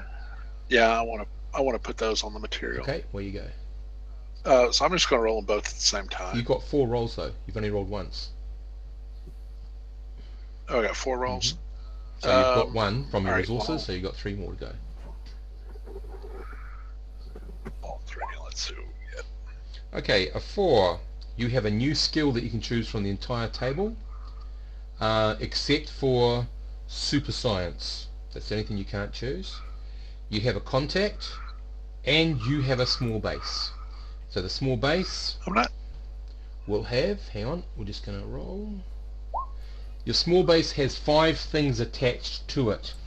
So you choose. It could have a small medical bay. It's only on very low sort of things. It could have some sort of specialized comm unit, a specialized computer that's hacked into the internet or something. It could have a training room. It could have a living space, whatever. It's got 5 things. It could have, one of those things could be defenses of some sort, cameras, you know, or tiny little lasers or something. It's entirely up to you, but it has 5 things, and each one of those things, and you can put 2 of those things together to create more power. Each one of those things at the moment has a 1d6 effect. Gosh. Okay. So that's what you've got at the moment. All right. So you've got I'll a have to think contact about who you have to choose on, a new skill, so go back to the skills tables and choose whatever skill you want. If you don't already have tactics, I would suggest tactics. It's quite an important skill in combat. But you can choose any skill you feel you really want, and the small base. Okay, Pierre, up to you, sir. What do you want to do? Resources or materials? Okay, and I get just 1 roll overall. Yeah, unfortunately. Yeah, okay. Well, I have to Didn't focus you on get gamma resources. ray? I thought you Yes. actually commissioned. No, never commissioned or promoted. Kicked out after 1 turn. Yep. Okay, here's my roll. For which table? Resources. Okay, I typed it, resources. so that would make. Okay, and you're on social. Rank 3. No, I'm on science. Science, sorry, I beg your pardon. Rank 3. Rank 3. So you are also a middle wage earner. That means you've got a couple of $100 to spend on stuff each week if you need to. Okay, now you have your character. It's now up to you to make it in some sort of coherent thing, present it to me, and if I say yeah, go for it, we go for it. That's about the powers and weaknesses. Powers, weaknesses, and all that sort of stuff. Your skills are pretty much your skills. Okay. That's it. You got those. You've got your resources. You know sort of roughly your life circumstances. Okay, so I've got 3 more muster out. Okay. I'm just gonna go ahead. I'm taking them all on that table. So Material table. Okay, where you go. Okay, you have a small base, and your small base has 5 things attached to it. You also have a contact, and you also have a new skill. So this is not a skill improvement, John. It's got to be a new skill. It can't be +1 to something you've got, unless it's a 0 level skill. okie dokie. Yeah. And 3 to contact. Yep. So, Glenn, you were away when I was explaining contact. What contact does, we'll be able to give you some information as you go in the game, or you can burn the contact. If you're really missing everything, you burn the contact, something horrible happens to the contact, which gives you a big revelation, you suddenly understand what's all happening, and you get some sort of bonus to overcome the difficulty, but you've lost the contact. Yeah? So you either put the contact in absolute danger and get everything, or you just use them as more of a low-key sort of person. Okay. Yeah. And the new skill, it has to be something I don't already have. Don't at have or one a 0 better. level skill. Yeah. Okay, gotcha. Okay, well. So it's really up to you guys how you want to do your characters. I've done some really amazingly nasty people, but I won't be throwing you the bad one at you. Does it have to be in military, or can it be in anything? What's that? Oh no, Find your new skill. skill. Anything off the skill list at all. Any skill. Okay. Just the only skill you can't take, no one can take, you got to roll it, is JOT. No, you can take JOT. It's that super science skill you can't take. Oh, okay. It's the only one you can't take. Oh, is that not a? That's only, you can only roll That's it not if a you're a special- scientist and you roll it. Yes, it's a very Oh, okay, that's not in the powers table. All right. no. Nothing off the powers table. It's all just skills. Right. Sorry, Sid, you're going to say something. Yeah, have we determined the rank of our powers, or is it just we're all at one? All 1d6. Because all I got, did I get? I'm Power confused bonus. because Go. What do you want to know, Pierre? yeah, I'm confused because under powers it says first rank 1d3 or minor effect. That's when I was doing that, I was creating it at street level. What you do is everything gets moved up to the next level to start off with 1d6. So everyone's if you know comics, everyone's sort of at the Teen Titans power level. In between Street Vigilantes and Justice League or Avengers. So when I did my detect power, it was really like a skill level 1 and so, or a skill or rank 1, and it's you make it as 1d6 currently. Yeah, so it has 1d6 effect. Okay. Yeah. So whatever that means, however you're going to do it, it's limited to a 1d6 effect. So if you're looking at range, you're looking at 6 meters. If you're looking at damage, you're looking at 6 points. If you're looking at invulnerability, you're looking at 6 points. Mm-hmm. If you want to try to make it, like I said, the easiest way to change that is you make it variable and you say, well, I'm hoping for 2d6 and I'm making it variable by rolling the dice each time. So I might end up with a 2, I might end up with a 12, we don't know. Because I It's got just one way you can do it. It's just one way. I got power bonus, so Yep, and with that, it's a you could say, okay, the power bonus is a flat out one of my powers automatically becomes level 2. Or you could say this power I've got of altering form, energy, I can not only alter in my energy form, or I can also alter other people's energy forms, or I can actually now, what I can do with that power is I can actually, for brief time periods, alter the shape of things. So I can change a door into a metal barricade for a very brief period. You know what I mean? So it really depends on how you want to play with it. It's your imagination that's only going to stop you with this. And Yeah, apart from me saying yes or no. But it's it's attached to any of your powers. You choose whichever one power that thing is attached to. I've got one power which is change form, and I've got teleport and telekinesis, which is based off of weaknesses. Yep. So, but your change form comes off the energy table, doesn't it? Yeah. So it's got to be you change energy forms. So you can change light into solid. You could change it, the energy form of gas into liquid. I thought that was alter energies. Oh, sorry, that is alter energy. So you can change red light into white light. You could change light into... alter, hang on, let me go back to my book. It's change forms, not alter. You've got change form. So that means you can change, you can change your physical form into a form of energy. Yeah. Yep, that's what you can do with that.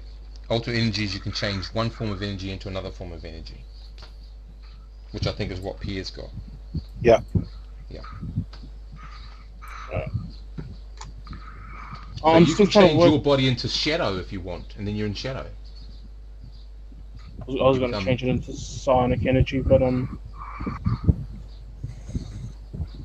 Interesting. No, change your body into something. So therefore, you're trying to take possession of somebody. ooh, yeah. So that's a change form.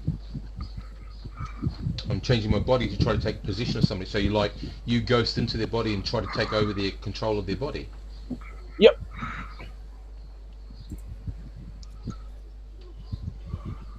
Do that.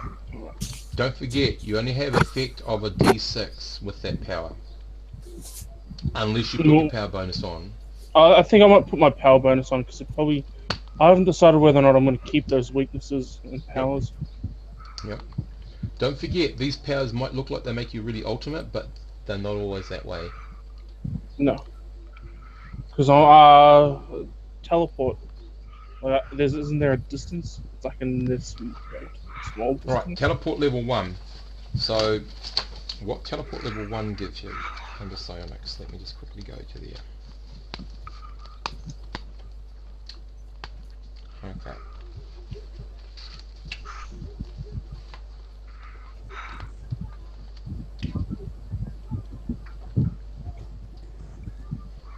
So, under the Cepheus engine, teleport level 1, It's on Cepheus. I'm at the Classic Traveler.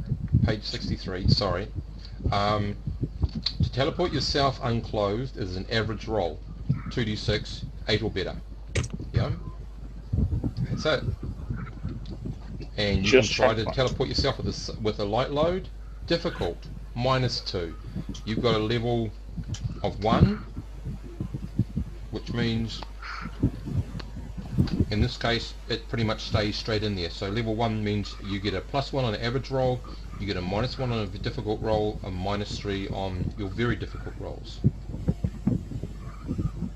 What page is it on? So I can Page just see. 63 of the Cepheus. Just the minor change with the skill level. Okay. Yep. Telekinesis. Got that one too, eh? Yeah. Level 1. Okay, so telekinesis level 1 means that you can lift up to a kilogram. Cut off around about killer. Pages before it. So you can lift up to 1,000 kilograms if you make the roll at a Steve, -5. you cut off at like killer. You could lift up to 1,000 kilograms if you could make a formidable roll, which in this game is a -6, which means you couldn't quite make 1,000 kilograms. You could make 100. If you had another level, you could just make 1,000 kilograms with your telekinesis. And how would that work with the vulnerable? Like what? When he's using it, double attack. He takes double the damage or something like that.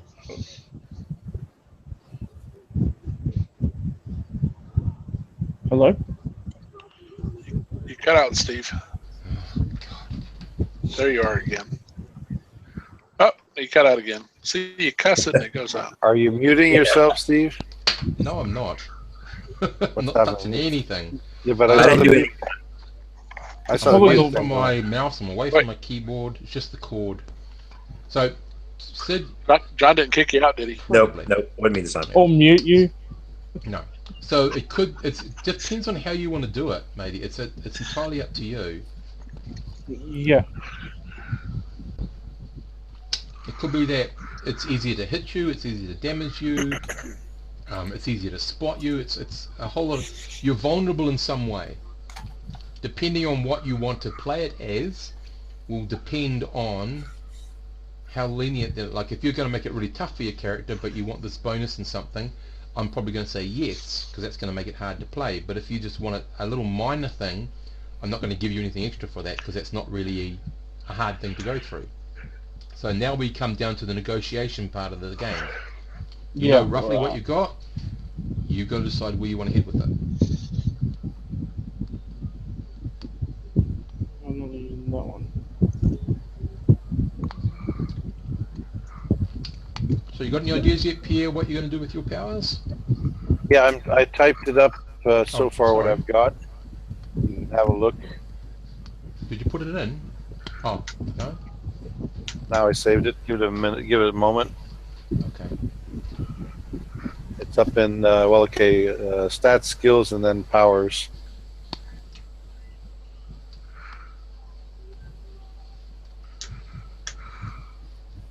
Yeah, it's taking a while. But I need some weaknesses to go with them. Hmm. Well, you know what? They generally have to be, so you decide how you feel they're going to be.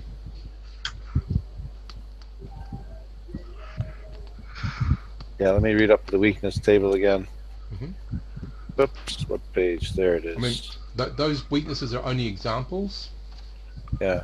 You can, I mean, I had one guy who had a power that helped him use his bow and arrow better, and how I worked it out was he had these flashbacks when he was in the middle of a fight. Anyone looked like they were going to get seriously damaged, he had a flashback which potentially laid him low. And that was it. That's the best I could come up with. But I thought that all sort of tied in with him. So you can go any way you want to. He sees the colour red and has a chance to faint, or I don't know. Suddenly he's faced by the red comrade and his red buddies. He's in trouble.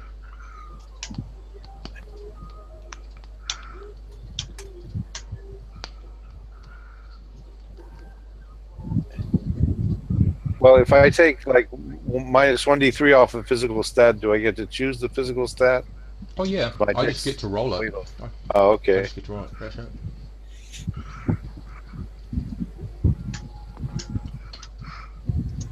So, what you do with that, if you make it a permanent 1d3, you have a lot more wriggle room with the power that you're getting for that, can be more potential. If it's only in effect while that power is being used, I'm not going to be too willing to compromise on much.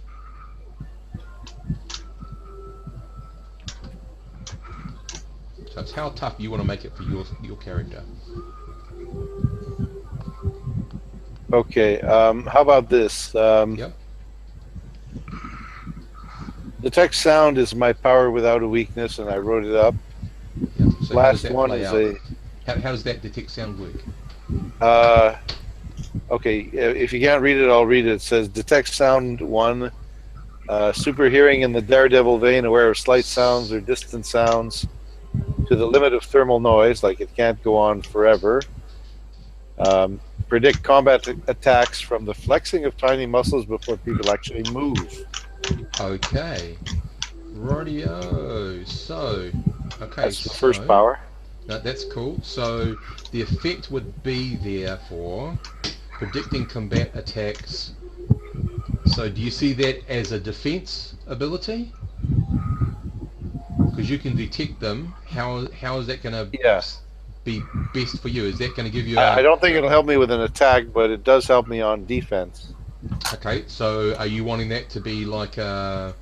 Now, are you wanting that to be set at a -6 to be hit because you can do that? Or do you want that to be variable? -6 is too much, so I'd make it a variable minus 1d6. Okay, so, rightio. So, would you, because you're limiting it even further, would you like to have it we can give the range a significant jump? Let's say 2 levels, that takes it up to 46, so 24 meters around you. Okay, so you're giving me 24 meters. Range. And so anything within the 24 range, you take notice of that, and that gives you a 1d6 to be hit anytime that person's trying to attack you for that round. Sound okay? It seems like more something like the nature of melee attacks, and they move their muscles. Yep. Well, it's anybody within that range. Okay. Well, I mean, the other way you could do it, if you're only doing a random 1d6. Yeah. The other way we could do it is that's your bonus to not be hit, but then you could also have a random 1d6 because you're able to move in reaction to their muscles. So that's the amount of damage you also negate, because you're able to roll a bit with it. Should you take Okay. any damage. Does that sound better? Yeah. Okay, let me see. Well, all I have right now is defense bonus minus 1d6. Yep. Anybody within 24 meters. But usually if I can hear the muscles, they're right next to me in melee. Would I be able to hear like a person's finger Yes. about to contract on a trigger 24 meters away? Would it work Yes. even for that? Yep. Wow, okay. You can hear muscle movement. He can. That's weird. That's his It'll be a power. kind of Daredevil thing. Yep. What does it sound like? He has somehow accessed the energy form of sound in that manner. That's all it is. A muscle is actually like two microscopic combs brushing against each other. They're not actually perfectly connected, but they can sort of ratchet back There you and go. forth. That's And actually a he muscle. Yeah, he's highly sensitive and attenuated to that. So, did you want that other effect? Or melee attack, 1d6. So that's ranged attack. Melee attack, it's 1d6 to not be hit, and 1d6 damage you negate by rolling with it for a melee attack.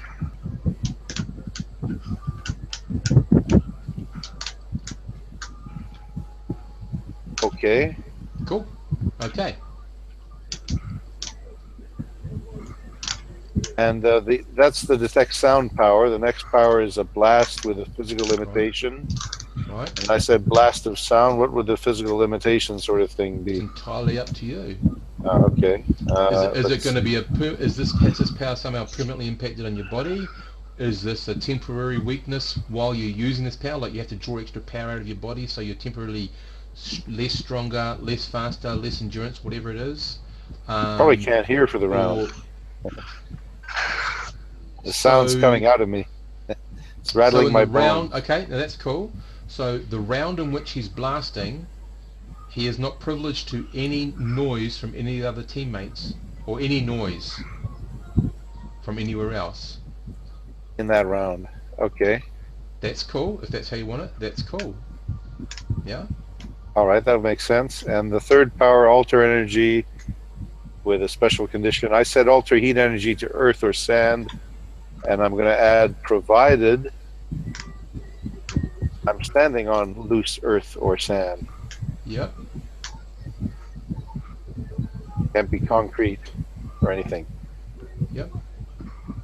So I've saved the changes just now. See when you can That's all see them. cool. Yeah. Okay. So now the power cost for each of those powers. You've already got the one for alter energy. The blast. Each time you blast, it spends a point out of your power pool.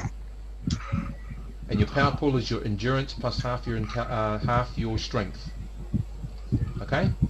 Okay, so that's similar to the alter energy then. It's similar to no, that is. Exactly There's a that. difference with the alter energy though. The blast costed each time. You spend one energy point out of that pool. Your alter energy, you can do that. Your energy plus your half your strength times for each 1 point you do it. Okay. Yeah. So you can go. I spend a point to do my alter energy ready for attacks and things.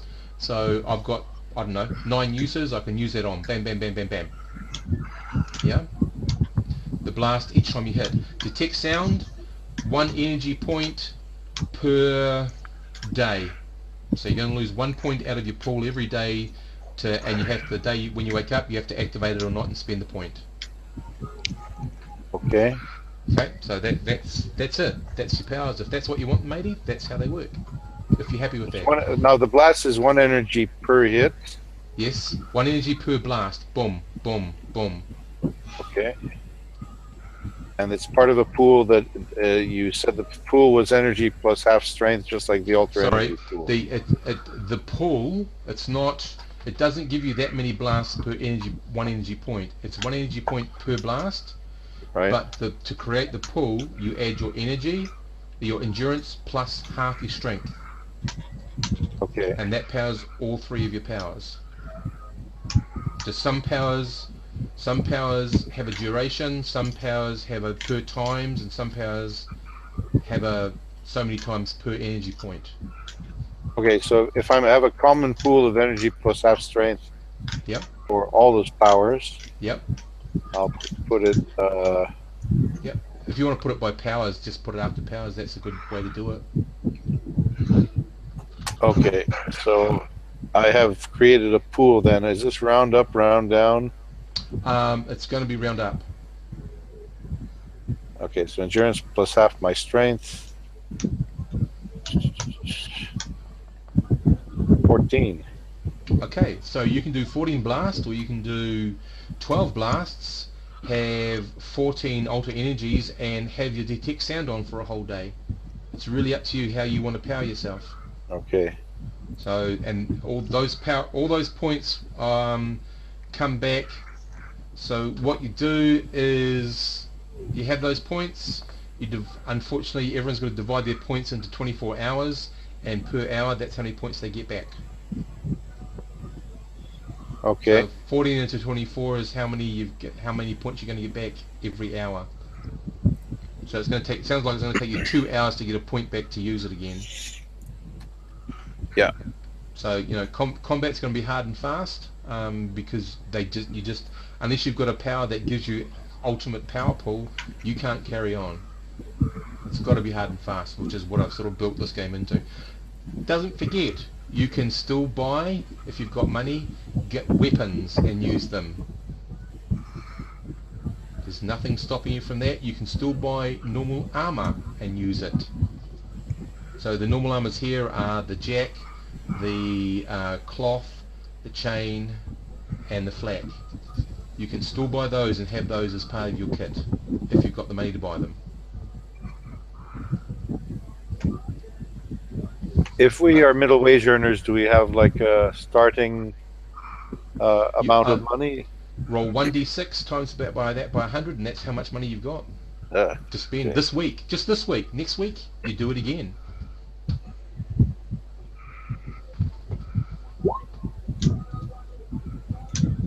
So you get $100 this week to buy stuff with. Spend it wisely. You've paid for everything else. You don't have to worry about anything else. Your food, your place to stay, your utilities, everything's paid for except for any incidentals. So if you want a taxi or a bus or anything else, you got $100 to do that in. Okay, so my crummy New York apartment with the 6 locks is assured. Excellent. Okay. Awesome. Well, now you just got to come up with a name, Pierre, and you've got your character. All right. And come up with a bit of a backstory. Okay, who's next? Sid or Glenn? Glenn. No, Sid? Who just went Sid, are you ready? Partially. I'm not. All right, let me go ahead and go. Yeah, I'll let you go. I gotta pee anyway.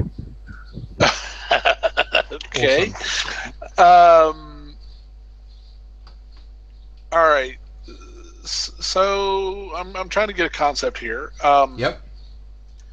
So he's got Mechanics 2, Tactics 1, Brawling 1, Athletics 1, Blade 1, Gambling 1, Recon 1, Streetwise 1, Survival 0, and Vehicle 0. I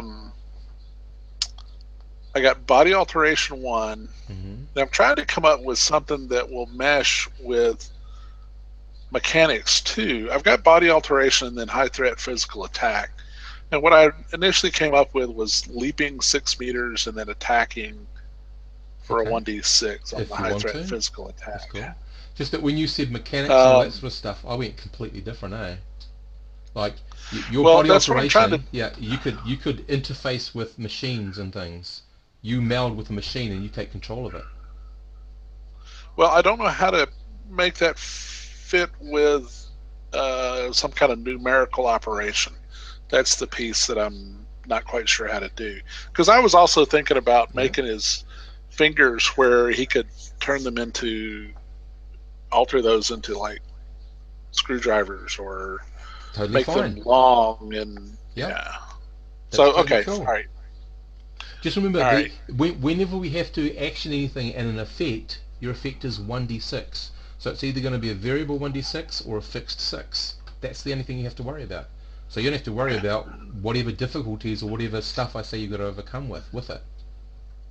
All right, so I'll do that. I'll have it where he can alter his fingers into tools or make them long, or do whatever. Yep. So he can alter his And, fingers. you know, You could leave it at that, because then what you could say is he alters his fingers so he can make them into tools. He can also make them into blades. yeah, okay, that Yeah. sounds good. Cool. Okay, so Um, that's that ability. That's all cool. Now, And then, is so that with your that, straight? Is that your straight or attached to a weakness? it's straight. It's Okay. not attached to a weakness. Yep. You And then can, the physical attack, yeah. I will do blade hands. Okay. Well, no. Okay. So physical attack. Do you want to double that up so that when you do your physical change and you choose the blades, the effect now becomes 2d6? Yeah. Okay. Rightio. That's tied into that. Is that one a weakness? No, it's not. Okay. All right. I have two weaknesses. I've got well, let's do the easy one first. Yep. I've got a vulnerable high threat defense, Right. and I'm not quite sure how to wrap my head around that one. Okay. So, well, you know how this is the example I give. IC units run really well at cold. Well, no, magnets. You heat magnets up, and they lose their ability. Yeah. They Right. start to lose their magnetism somehow. I don't know how it works. So, what about you have a really good defense, and we take the opposites against, for argument's sake, you have a really good defense against melee weapons, but you have a crap defense against missile type weapons, as an example, but you can work it a bit finer. You see what I mean? Yeah. So Okay. you might be Yeah, your let's- character let- might let- end up being a really good scrapper and a brawler, but you don't want to be in a gunfight. Yeah, I think that, and I was kind of thinking that as well. Yeah. The thing I wasn't sure about is I get a special ability along with the weakness. That's what's going on here, right? Yep. Okay. Yep. All right. So, What was the special ability? Sorry. vulnerable and HT defense. Heightened defense. Okay. So, I mean, the other way you could do it is you could say you have general really good physical defense, but when you've got to action that, and you can turn it on and off whenever you want, you lower your ability to defend against mental attacks. Okay. I actually like that. Or something, or it could be social attacks. It might be really easy for someone. No, it could be someone easy You are your to own rage safe you space. or threaten you or belittle. It's really how you want to see it play out. Okay. Well, here's how I think of this guy. Yeah, He's got a small base, yeah, which is a travel trailer. cool. And he spends most of his time at the beach. Okay, And so he doesn't really like people, and he's probably pretty insecure. And yeah, so he's a veteran, and yeah. yep, that's all cool. And so So I think good armor, and then but vulnerable. So you can have, so there's three types of attacks in this game. There's physical, mental, and social. So vulnerable to social attacks. All good. So he's vulnerable to social attacks, but his heightened defense. So how does that come out? Is he able to plate his body up?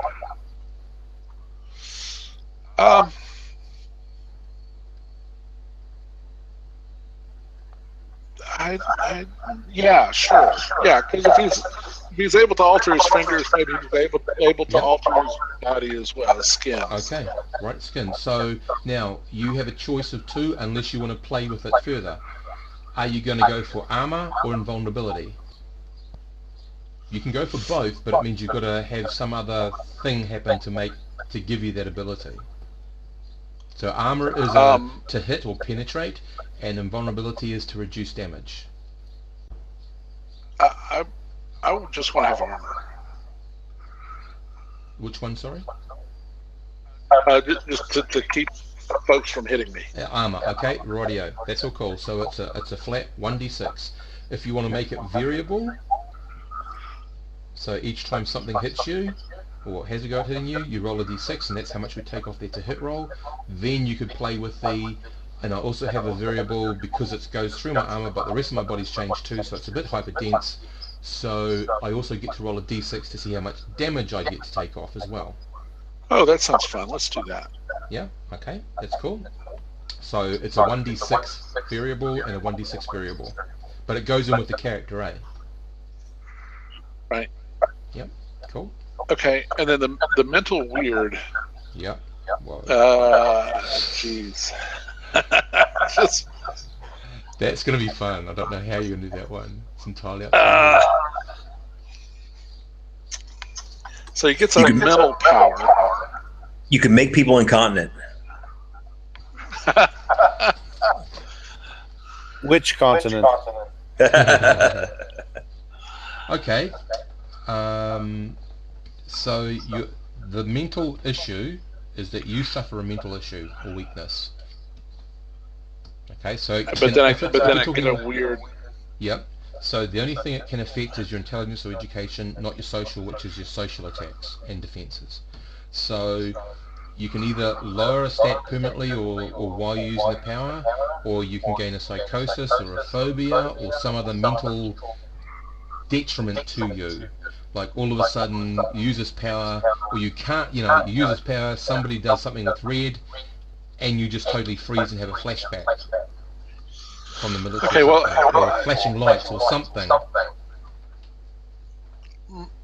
My first thought is, oh boy, who's got their speaker on? I think that's John. It's not me. Is that you, John? It is. I was looking at the little bars. When you don't talk, those bars are going up. Yeah, nothing echoes when you talk. When you talk. I have nothing else going on the computer. Weird. Okay, don't worry about it.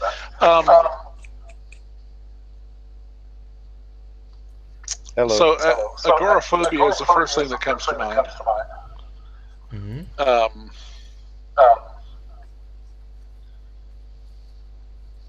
I don't know, PTSD maybe. Okay. So for the weird, what have you got ideas for the weird that goes sort of with the rest of your character so far? I've got something that strikes me that you might want. Okay, go ahead. So your weird is this, because it's you're sort of about metal and that sort of stuff. For your weird, you actually can do you cause metal to wrap around a person, constrict them, just like entrap them. So it's like a very limited form of telekinesis, or something like that. I would rather be able to just control machines. Okay, you control machines. That's cool. So maybe like talk to machines. Okay. But you have to make up and speak in the language that you think that they speak. No, well that's easy though, because that's part of the power, really. Maybe machines really have some kind of essence. Okay, so you're able I can meld with the machines and communicate, kind of like Spock did with the Horta. Rightio. So you're not talking about you taking control. You're talking about you being suggestive to them. Right. Like I can. Okay. I can tell the machine to do stuff, and it'll do stuff on its own. Okay. That's cool. What's your character's education or intelligence right now? I've got a B and an 8. Okay. Rightio. I'm sorry. No, B and a 7. B and a 7. Okay. Rightio. For the vulnerability, what I'm thinking of saying to make it actually worthwhile is that when you use this power, you are able to affect 1d3 pieces of machinery, but you have to roll 3d3. That gets taken off randomly, either your intelligence or education, and of course if one of those goes, you go into a flashback and you freeze until you can make the roll to get out of it. So that's So the like I'm danger of stunned using, or something. yeah. So that's the danger of using that power. All right, so say that again. I can get machines to do things. You said, well, either you can make one machine do everything you want, or the other option is you can be suggestible to up to 3 machines. So you could do the coffee maker, the money cash thing out, and the truck that you're able to touch at the same time, and suggest that they do things for you. Or you can just have one and control it. Which one of those sounds better for you? I think it'd probably be easier if I just have one. Sorry, say it again. Be easier if I just controlled one machine. One. Okay, one. So you control one machine. So then, to control one machine, you've got pretty much absolute control over it. Almost. There will be a very slight chance that you don't have total control. But then the rule will be, whenever you use that power, we randomly roll intelligence or education, and you've got to roll 2d6, take that off that number. If you go to 0 or less, you go into flashback mode and you freeze for a while until you can roll back over that number in the next round. Does that sound okay? Yeah, that works. Cool. Okay, there's your weird power. To be clear, that would be like the first hit from an attack. So you take 2d6 off of one or the other, and all of that 2d6 also off of one. I'd split the dice. Yeah, but it doesn't actually go anywhere. It just, the effect is same as damaging, but until you can roll back over that number, you don't. I'm just a little out of it. Yeah, that's it. Yeah, you're in flashback.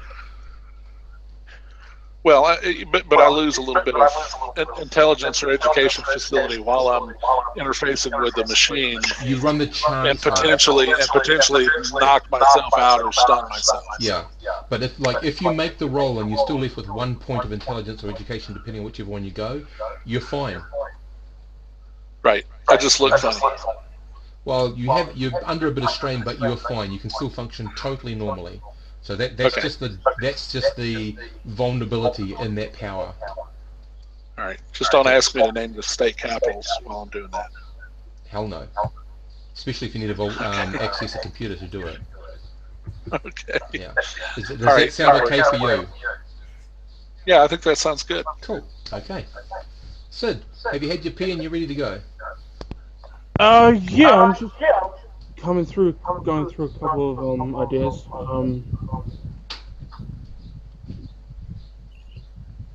I was thinking of the mental limitations.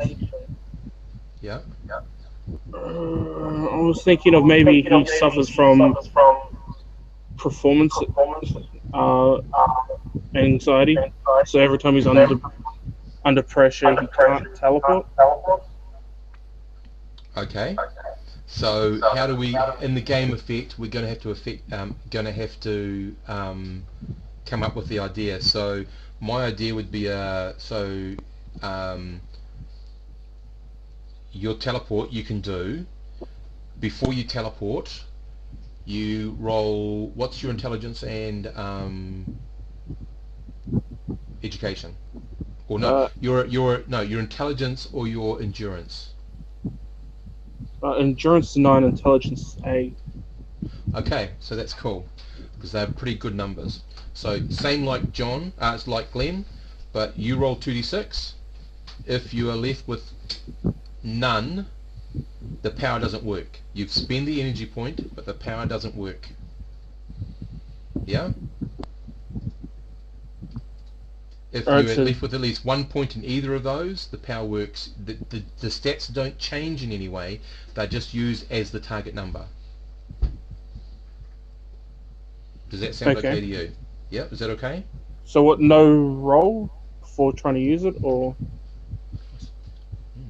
Yeah, what you do is you roll, say, I'm going to use my teleport. I roll 2d6, I roll a dice and say, okay, compare it to your intelligence. You roll an 8, that takes you to 0. You spend the energy point to use the power, doesn't work. You get too anxious. Okay. Sound cool? Yep. Okay. You get anything less, you end up with a positive number from the roll. You've got the power, you can use it. Okay, and I have to beat my intelligence, which is a 10. Yep. Alright. Rightio. So now here's the other thing. Because it's only a level 1 power, it only gives you, you've got the power points and how you do that in the game. You can change that by pumping it up to level 2 power, but taking another penalty somewhere, or leave it just as it is. Sorry, you started speaking in the 2s, and I couldn't concentrate on the one voice. Okay. I'll try to write it out for you.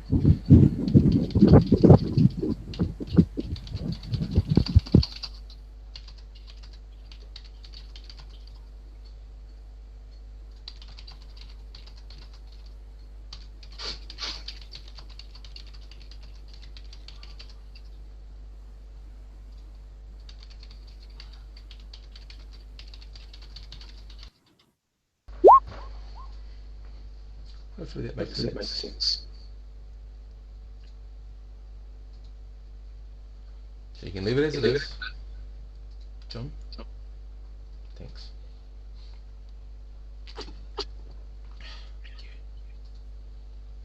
No, we'll leave it as it is for now. All good. Okay, what's your next one, matey? Invulnerability and telekinesis. I just think taking extra damage when he's using telekinesis. He's vulnerable when he does telekinesis. Yeah, just like takes extra damage. Every time he takes damage, it's doubled. Okay, I was actually thinking just an extra 1d6. An extra 1d6 of. Yeah. So the thing is, yeah. What I'm considering is, let's make this a variable power. For every 1d6 extra points of damage you use, you can pump that power level up. So you can have a power level, you're at power 1, say you said, okay, I'm using this power as a power level 3, so I get it's like I've got a +4 to use this power. Mm-hmm. But that means you take an extra 4d6 from any damage you take while you're using that power. So you can choose how much damage you take by how many bonuses you get from it. Okay, yeah. So I take extra damage by using bonus. 1d6 of extra damage per power level you take up. So it makes you, like, now, technically now you can lift 1,000 kilograms, but you're going to take a hell of a lot of damage potentially if somebody manages to hit you through it. Yep. Cool. So that gives you that ability to be really super powerful, but at a risk. Cool. What's your next one? So 1d6 extra damage. Yeah. Wow.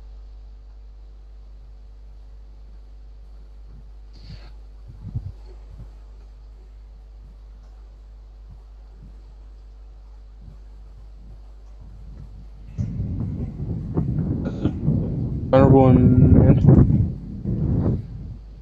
Sorry, what was your last one? But that was it. Teleport and telekinesis, and my other power that is change forms. Okay, so you're changing your form into what energy? Psionic? Yeah. Psychic. To try to possess somebody? Yep. Okay, so to possess somebody will be a straight 2d6. And it's level 1 power, so that's 2d6 plus 1? Level 2. Level 2 power? Yep. Did you get it twice? Oh, you added is that where the power bonus went? It's probably going to go there, yeah. Okay, so I just wanted to get all the others ready. Yep, that's all cool. Figured out. So you can try to possess somebody with a +2. What's your social standing? 7. Okay, so that gives you no bonus.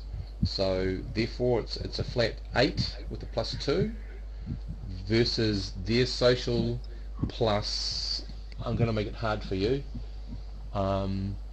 their social, so your target number will always be their social plus half of their intelligence. Alright. Okay, but you get a 2d6 plus 2 to try to possess them. 2d6 plus 2. And your target number is, just so you know what to say when I ask you for it, their social plus half their intelligence. And they'll be rounded down against you as opposed to rounded up to make it harder for you. Plus half. Okay? Half intelligence. Yep. And it's a and I'm going, just so you know, I'm going to secretly roll 2d6 for the number of rounds, if it's in combat, that you can possess somebody. Cool. Okay, so now we just got to work out the power points for all your powers in a second as soon as I've done John's. John, sir, Yes. I've forgotten what your powers are. Life support, that was easy. Yeah, life Two lots of support. life support. Yeah, 2 lots of life support, and then size change up 1. Size change of 1. Okay. Is there anything you want to do to modify those powers? Any way you want to negotiate anything different? The life support is pretty good. The size change. Mhm. I don't know. I'm looking at the rules here to see what would be good for size, because the only one. It's not really all that great. I mean, it basically just makes me easier to hit, but it makes me twice as strong. And yep, and also you get to attack more than one person Right. per level you take. Yeah, So- but that's not really super duper, because I'm not really I'm not a brick. Like I'm not a. I mean, I'm just bigger and still not resistant to bullets. Yep. So it's I mean, like I end up getting skills. I've got demolition 3, Mhm. and then a couple combat skills and stuff. But I don't really have any. I mean, I've got battle dress skill, but Don't forget you can roll to buy some ordinary armor. Of course, the armor I might decide that it's not going to size up with you, or Right. we might decide that you have immediately touching you have the power to size up stuff with you. You won't be able to size up another person because they're not, there'll be well, certain that's limits. that's Hulk's special purple pants, right? Exactly. So, if you want to, you can take an extra level in size. But we'd have, I mean, the size change has its own penalties and bonuses, pros and cons. But I'm just wondering, what would be a good weakness or vulnerability if you did do that you'd be wanting to take or willing to take if you wanted to go up bigger? Because remember, it's not, you're not timesing it, at this level you're timesing everything by 4 or dividing by 4 because of it's 1, 2, 4, 8. It's logarithmic, not exponential. Right. So there's a huge jump between level 1 and level 2 in size change. Oh, right. So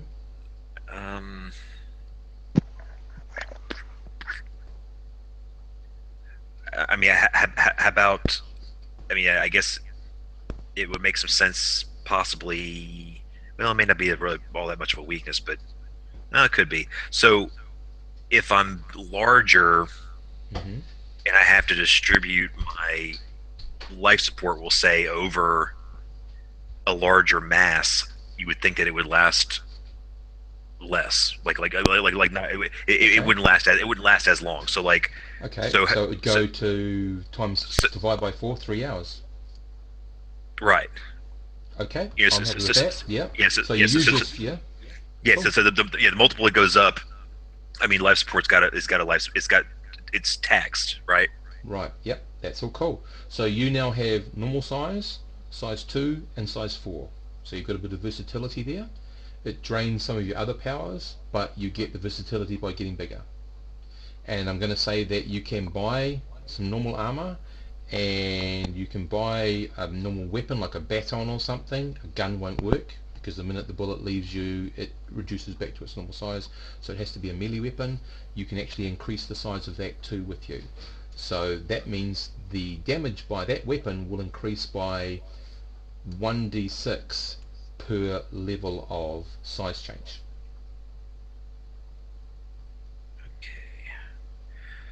So I think a baton does 1d6, so that's normal. At twice your size, that's 3d6. At 4 times your size, that's 5d6. That all cool? Okay. Cool. That's your character. There's no other powers. The other one. Well, I've got two more. Yeah. The physical movement I couldn't find on here. Well, no, physical movement, you decide how you want that to be. So you're a bit of a brick, so is it that you are able to like dig, burrow? Are you able to like stamp and like make a hole to move through? Are you able to jump? What is your physical movement bonus going to be? I mean, it could be, but you've already got life support. It could have been that you could hold your breath underwater for a long time. Or you could move through water the same and you have no problem with moving through water, whereas other people will have some penalties because it's a thicker environment. Right. You know, it could be that you move through water quite quickly and quite easily. It could be that the special movement could be that you have this actually not necessarily jumping, but it could be like a bouncing ability, so you can actually bounce around a little bit, which would be quite interesting as a power. Yeah, it's going to be some kind of movement, some sort of like physical, like on you know, terrestrial movement bonus. Let me see here. Yeah. So what you could also think about doing is that you could have a type of gliding. It's powered by your jump, which then gives you the glide. So you could tie that into it somehow. Yeah.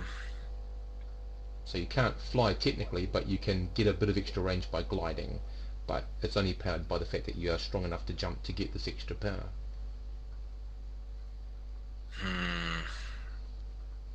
Or it could just be a flat jump. Yeah, for now, just because it makes sense that it goes along with my size increase. So flat jump. Okay. And so. So are you just sticking with a 1d6 flat jump, or would you like it to be variable and try to get longer? But then you could get shorter and by accidentally not make the distance. Well, it's already got a detriment. It only works when ...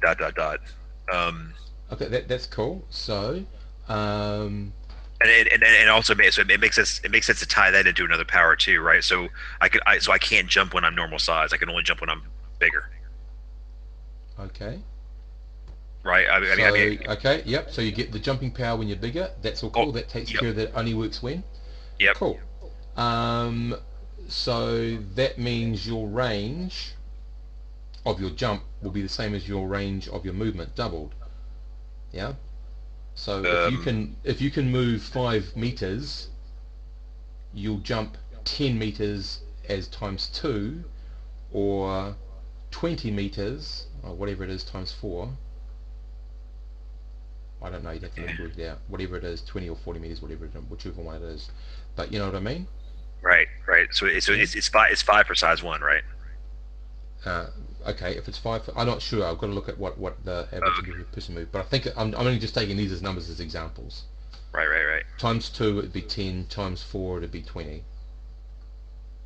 just got the times 2 and times 4 is the effect on the base, whatever it is. Yeah. Yeah. Okay. So that works for the movement power. And then I've got a resistance to something, and we've already determined it's going to drain my dex when it does it, because I'm going to be just a big lug. But I can't think of what makes up resistance to, because it's the only thing I'll have any kind of protection. I mean, otherwise I'm just I can get really big, but I'm just a magnet for a missile. So, no, that's all cool. So you have resistance to impact damage. So if somebody slices or That's good. or stabs you, you take normal damage. But if it's an impact, bludgeoning, bullets, clubs, all that sort of stuff, punches, you have a resistance to it. Yeah? So That's good. that resistance is going to be is at the moment either going to be a -6 to hit or 6 points of damage less. You can make it variable by adding something extra to it. You can make it doubled by adding some more problems to the power. Entirely up to you. But what was the weakness oh, that's the drain of the dex, which is Drains. cool. Yeah. Yep. No, I'll just. I won't add anything to it. I've already got some things messing me up. So. So is it a so -6 to be hit or a -6 I'm damage? gonna say -6 to be hit. Okay, because remember you can already buy normal armor, and it will grow with you, which is a minus to be damaged. Yeah. Well. Oh, minus be damaged. Okay. Sorry, minus to penetrate to do damage, whereas the invulnerability takes the damage, some of it away. Yeah. Taking away from the dice seems like it's more effective because it's only a two dice six game and right and taking two and just taking a d6 of damage. I mean, there's things that do lots of dice damage, so it seems like I get more mileage out of making it harder to hit to be Harder to hit. hit? Okay, Yep. that's all cool. Yep. That's all cool. Okay, rightio, so that's everyone. Now you just got to come up with your own, well, Pierre's already got Tone as his code name. You guys just have to come up with your code names and we're ready to go. So Yeah, mine was to easy. give you the PowerPoint. Sorry? Mine was easy. Okay, what's it going to be? Chunk canvas. Okay, rightio. So give me your powers slowly and I'll tell you the PowerPoints it costs to actually use them. Okay, so for me it's life support. Life support. Life support is usually 1 per hour, but that's a level 2 power. Yep. So that's 1 per 2 hours. Okay. So, and it clicks on for 2 hours. Yeah, for every point of power you use. Okay. And size change. Size change is going to be 1, and you get endurance plus strength times to use that 1 power to use it, and then you're going to pay another point of power to use it. So if you got 12 uses in a day, you go pay it at the beginning of the day. I can go up and down to my normal. I can change my size 12 times, so I can go normal to ×2 to ×4 to times normal to ×4 to times normal, all that sort of stuff. I can do that 12 times. Your 12th time has to be back to normal though, if that was your number. Okay, but where am I getting the number from? Based on my, you said endurance? Endurance plus half your strength round up. Plus half my strength. So what is that number? Endurance is 11. Whoa. And my strength is 10, so it's 16. Okay, you can change your size 16 times a day for 1 PowerPoint. Okay. 1 PowerPoint gives you 2 hours of life support. What's your other powers? 1 point equals 2 hours of life support. Yeah. Yep. And also you can only use your life support at maximum height for 3 hours. And the next height for whatever half of it is 6 hours. Yeah. Max. And then that's it. You can't actually you can't even put more points into it. You've actually reached the physical limit of that power for the day. Okay. So it's 1 + 2. Were there any other powers you had? Yeah, special movement. Yeah, the special move, the jump. Okay, same again. 1 power point will give you endurance plus half your strength round up. That many special jumps in a day. And it depends on how tall you are as how far you get to jump. Jump per point. Okay, so, and then the resistance to damage. Well, the resistance one. Okay, Is the that- resistance that- one. The resistance one. This is the good thing about resistance ones. Resistant ones cost no power. Okay. Neither do. Okay, because I haven't done Glenn's yet. Yeah, that's so cool. Okay. Glenn, what are your powers?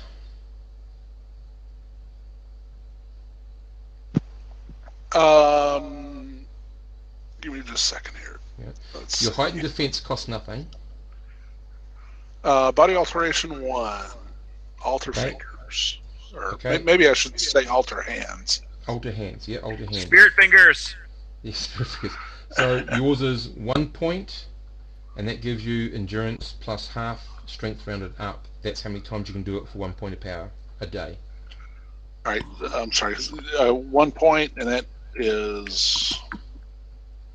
Say the rest of that. I'm typing this in as we Yeah, talk. that's it. Endurance plus half of your strength round up. Round up half your strength, add that to endurance.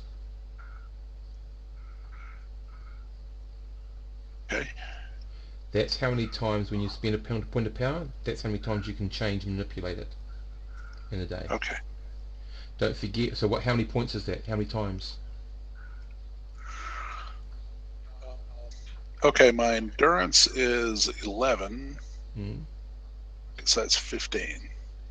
Okay, so that's good because you have one time that you can't use it because it's useless to you, because you've always got to be able to change back to your normal. So you've actually only got a 14. On the 14th one you change back into your normal fingers. You can't change back into your other one. Oh no, you can because you're a mutant. Sorry, yes, and you're stuck with it. Whether that's good or bad, you're stuck with it. That's right, because mutants are really bad luck. Anyway, carry on. Next one. Sorry. I'm not sure I follow that. It's all good. It's all good. No, it's all good. Don't worry. Okay. Don't worry about it. We're almost there. We can almost play. Yep. What's your next power? Oh, I'm sorry. Heightened physical attack, blade hands, 2d6. Okay. Same thing with that as just how you power it. The same way. Okay. And then I've got the mental / weird. Can control one machine, but lose 2d6 intelligence or education from intelligence or education. Yeah. Well, that's your target number and all that sort of stuff. That's 1 point per use. That's a big drain on you. All right, bear with me. Let me update this. Yep. 1 point per use. That's going to be your big power. So, I mean, you could affect a bloody truck, a plane. Well, yeah, he's going to have like a VW microbus that's painted black, Yes. and Black windows. he's going to have it all ninja'd out. Yep. Yeah, he's going to have like. Well, you got 5 items on it. So the base is mobile, is 1. It has a living space. Does it have a living space? That's 2. Yeah. That's what I live in. Yep. Okay. So that means that it's self-contained. So you've got 3 other things you can put into it. All right, I'll figure that out. Yep.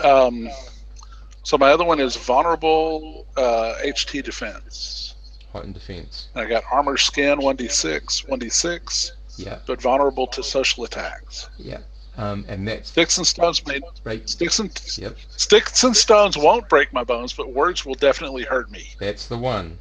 And it's a defense power. Defense powers, unless they do something really weird, don't cost anything. So you don't pay anything for that. All right, so 0 points. Yep. They're sort of always on. Okay, and I'll flesh out the The truck. bus. Oh, cool. Okay, Sid, have I done your points, your costings? I think we've touched on them, but we haven't talked about Okay, them. let's go through them, matey. So what's your first power? Change form. Okay, change form from what to what? Psionic. Mental position. 1 point per time, per attempt. 1 endurance point. Yep, 1 power point, Yep. you know, out of your What? power pool. One of those. I just You don't lower your endurance. It's just you use the endurance and half your strength to get the pool number. That's all. The only thing that changes your endurance is a superpower that is affecting you. You got a power that can affect it, or you take damage or healing. That's it. all right. Yep. What's your other powers, matey? They're just psionics, aren't they? Yeah, And I think they are already in the book. I think. they're in the. So.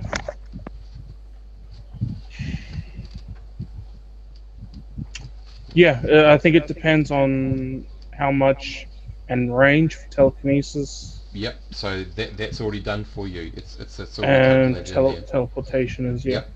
So that's all same done. thing. It's all sweet. Don't forget the telekinesis. Do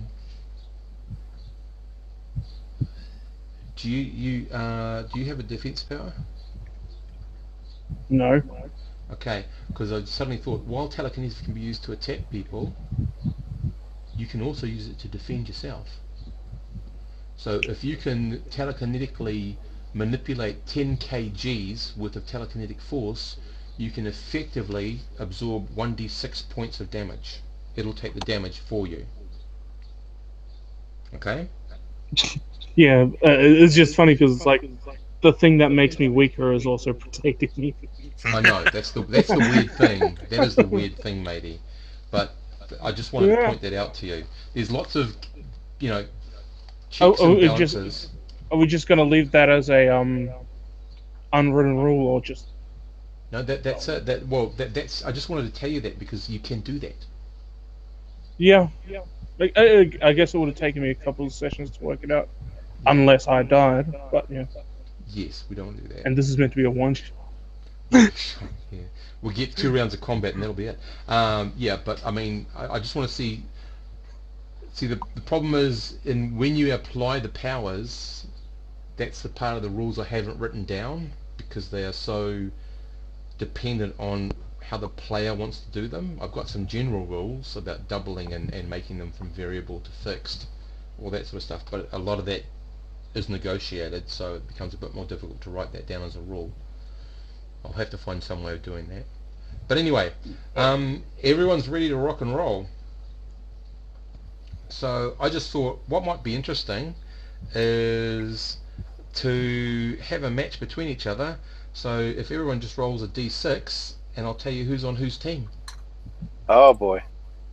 Oh, and by the way, the person who wins this, they get to roll on the material mustering out table once more, and can, if they so desire, add a +1 to their roll, which means they could get a new power out of it. So that's going to be your reward. Okay, so Pierre, you're on a 6, Sid, you're on a 2. See, I don't know, I might have several times. Okay, rightio. And Glenn, can you just give me a roll, please? High or low? 2. Well, it looks like everyone's against John. What? Well, the thing is, only one person can win, so the 3 of them are going to have to fight it out too. Nah, okay. No. But when you think about it, John, you're up to level 4. You can hit 2 of them at a time, 3 of them at a time, with a heck of a lot of, yeah. Is he clouding our with a heck minds? of a lot of damage. Yeah. So actually, when John hits you guys, do you realise he whacks you with his hands for considerable amounts of damage? So yeah, I'm leaving it. John versus everyone else. You guys. Yeah, that's fair. You make a persuasive argument there, Steve. Yeah, I just suddenly realised, even if he doesn't, because if he's using a baton, So basically, he what can you just done obliterate you. basically what you've just done is you set up need to not be the winner, but to be the first loser. No, not at all. Do you want to roll some money to see how much money you've got to buy equipment before we start this?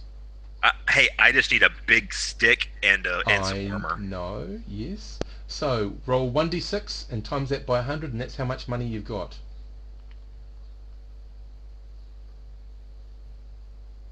What?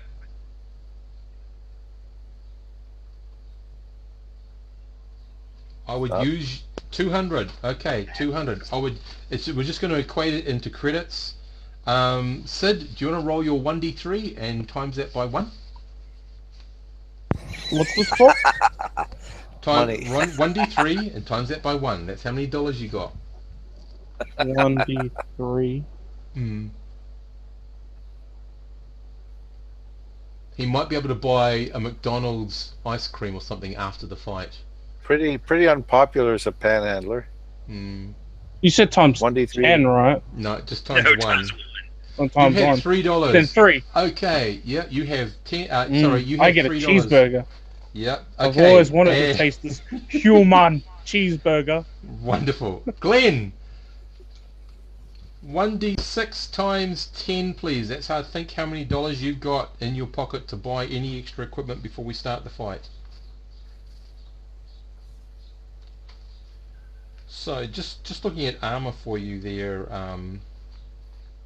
big buff guy. How much did I say you've got? 200. Yep. Okay, you can buy Jack or Mesh. Meh. I mean, mesh, I guess. Mesh, that's good. Okay, so that's 150. Okay. Okay, Glenn, you got $10 to spend. Should you want to spend it on anything? Okay, I'll turn over to the weapons and see how much they cost. If I buy A cudgel 10, costs that $10. Sorry, if you buy what? Sorry. if I buy 10 T-shirts, is that cloth? If I put them all one on top of the other? No, sorry. I think Ablat would have been your best one, matey, at 75 credits. I'm just trying to find the armor If you here. put some glue between each layer, right? Yeah. Oh, you can buy Jack. 50. Oh no, 50 credits. Sorry, you've only got 10, haven't you? No, me, I've got 100. Oh, 100. Oh, okay. Well, You rolled before. Yep. So Ablat would give you a small minus to hit and take away the damage, but then disappear, as opposed to Jack, which will give you a small minus to be hit. Entirely up to you. What's his kind of powers again? Who? Yours? No, John's. John's hitting. They're a secret. Yeah, Oh. hitting hard. Yeah, Ablat would be good with that. Okay, rightio. So $50 buys you a set of Jack. And sorry, I'm just getting the old rules because that's where I get it from. Okay, so Jack gives you from the hands a -1 to be hit. If he's wearing a club, it's a 0, unfortunately. But it's not a plus. If anyone's hitting the giant guy who's wearing mesh, I take it. Mhm. With your hands, it's a -4. If you've got a club, it's a -3. And if you've got some sort of cutlery instead of fingers, it's 0.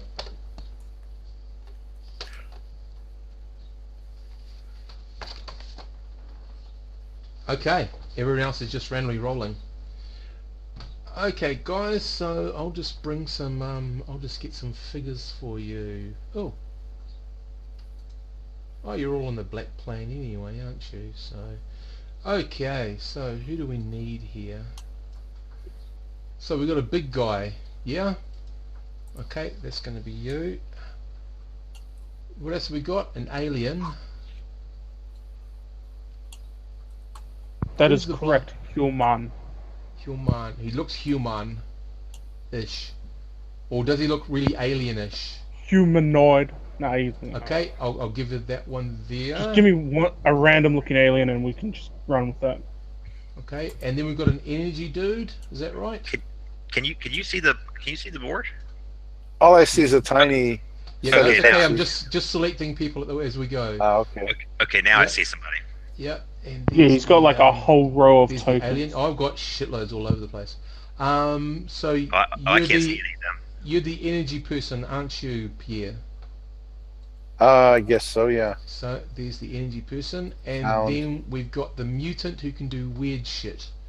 I don't have a mutant person, but this guy might be effective as a mutant person. Okay, I'll bring those over. Copy, and we'll come over. You got a guy with a spanner. Not quite. No, sorry, no. But here we go. Now, of course, that's size 2. That's size 4. Just so you know, John. Well, I mean, I- just go ahead and leave that there because that's how that's pretty much how we'll be starting. So, which one are you? You are Chunk. Yep. You are Chunk. Show the name. Everyone be worried. Baby Ruth. There's Chunk. Okay. I am Groot. You are Groot. Okay, radio. Pierre, you are Tone. Yeah. Haven't Secret quite got- identity. yeah, Secret identity is Michael Noyes. Get it? Michael Noyes. Okay, there's Tone. Okay, then we go to the alien-looking one a little bit. That looks fuzzy. Yes. Yeah. Sino. Sorry. Okay, Sino. Okay. Sino. Is he like the alien in Contact from 100 feet away? Looks very fuzzy. Possibly. We're out of There's focus. Sino. And then we have the mutant dude. He's got a really weird body. So Now, his name is Mac Mac. Mac Motorpool. Motorpool. Mac Motorpool. Okay, and there he is. Now, Mac, I'm assuming for this particular fight, you're going to need some mechanics, aren't you? So I think a car is a good thing to have ready. Don't you? Yeah. So we'll have a car. A little bit bigger than a midget car, though. Hang on. It's a subcompact. He's got a Fiat. And yep. Sorry, I tried to set up a game and I had a Cardinal helicopter and I had a big, huge Ooh. weapon platform with four VTOL fan blades. So it was like 40 of these squares across. And there will happen to be a construction crane nearby. Of course, it is fixed. It is fixed, so you're going to have to tell me which way you want it rotated, but it's fixed unless you can make it somehow be able to move. I don't think you've got the power. I think Chunk's quickest move is he's going to tear the crane off and beat us to death with it. Yep. So I'm just going to roll to see where you all start randomly. So Chunk, you start in... Middle. Oh, In the middle. Okay, no, you're over here, Chunk. Okay. Hopefully downwind. Yeah. Mac. Oh, good news, Mac. You're in here too. Somewhere. There. So no. Oh, aren't you guys lucky? You're all in that one there. Tone. Tone, you lucky son of a dog. You're way over here. Somewhere nice and safe. Okay, so each one of these, I believe, is 5 feet. Yes, nice.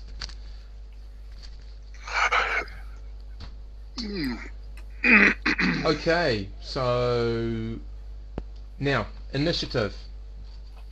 What happens? How we work initiative? Who has got tactics? I do. I have tactics. Okay, One. if you don't, so this game goes. Everyone goes at the same time, unless you have tactics. Okay, So what happens with tactics, if you were to read under the super speed guy, this is how it changes. Speed. So, and they get 1 extra action per round. So in combat, a speed adds their tactics level to their roll. When the number is reduced below the opponent, he is considered acting at the same time. So we all roll a d6. Anyone who's got a tactics gets to add their tactics level to their d6. They get that slight adjustment to the initiative if the numbers are still less than or the same. If a person with, sorry, we'll just do that first. Just do that first. Roll a d6, add your tactics. I'll show you how it works. Okay, Sino's got tactics. I got, let's see. All right. 1d6, 1. Okay, you got tactics.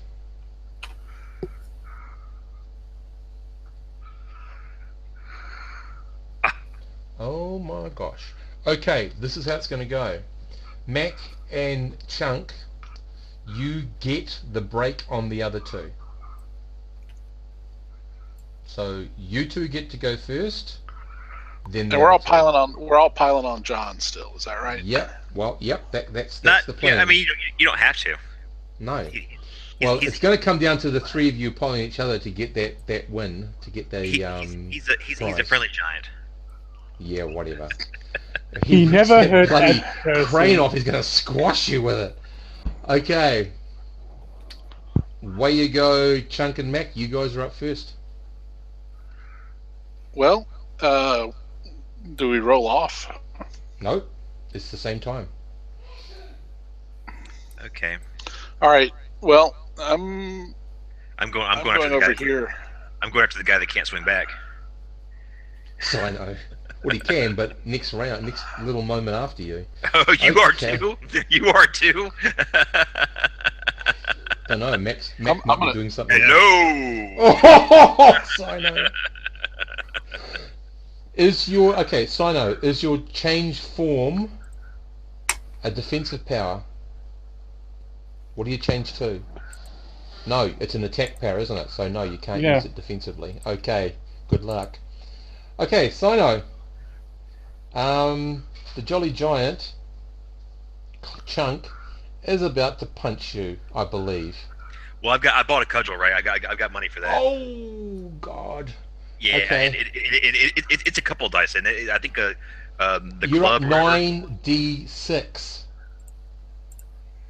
Is it 9d6? So Yeah, so I get your hand to hand is 1d6 at normal. Yeah. right. At 4th level, that's 4d6. The cudgel goes up a d6 for every level. It starts off at 1d6. Oh, does it? So that's a total because you get your hand to hand plus. Oh no, you don't. You don't. It's 5d6 with the cudgel. So Okay. it's 5d6. Okay, I was gonna say. I was say. I mean, I'll take it, but okay. Yeah. I thought it was So 5d6. punching, you're only 1d6 less. So this is how this goes. You know how we talked about in normal Traveller, you can only do so many attacks versus your endurance at full strength. Right. Yeah. So you still out of that power pool, you've got to take your physical attacks out of that as well as using your powers. So you've got a power point taken already because you've gone to supersize. Right. But you've got X amount of times to go upsize down and then downsize up. Right.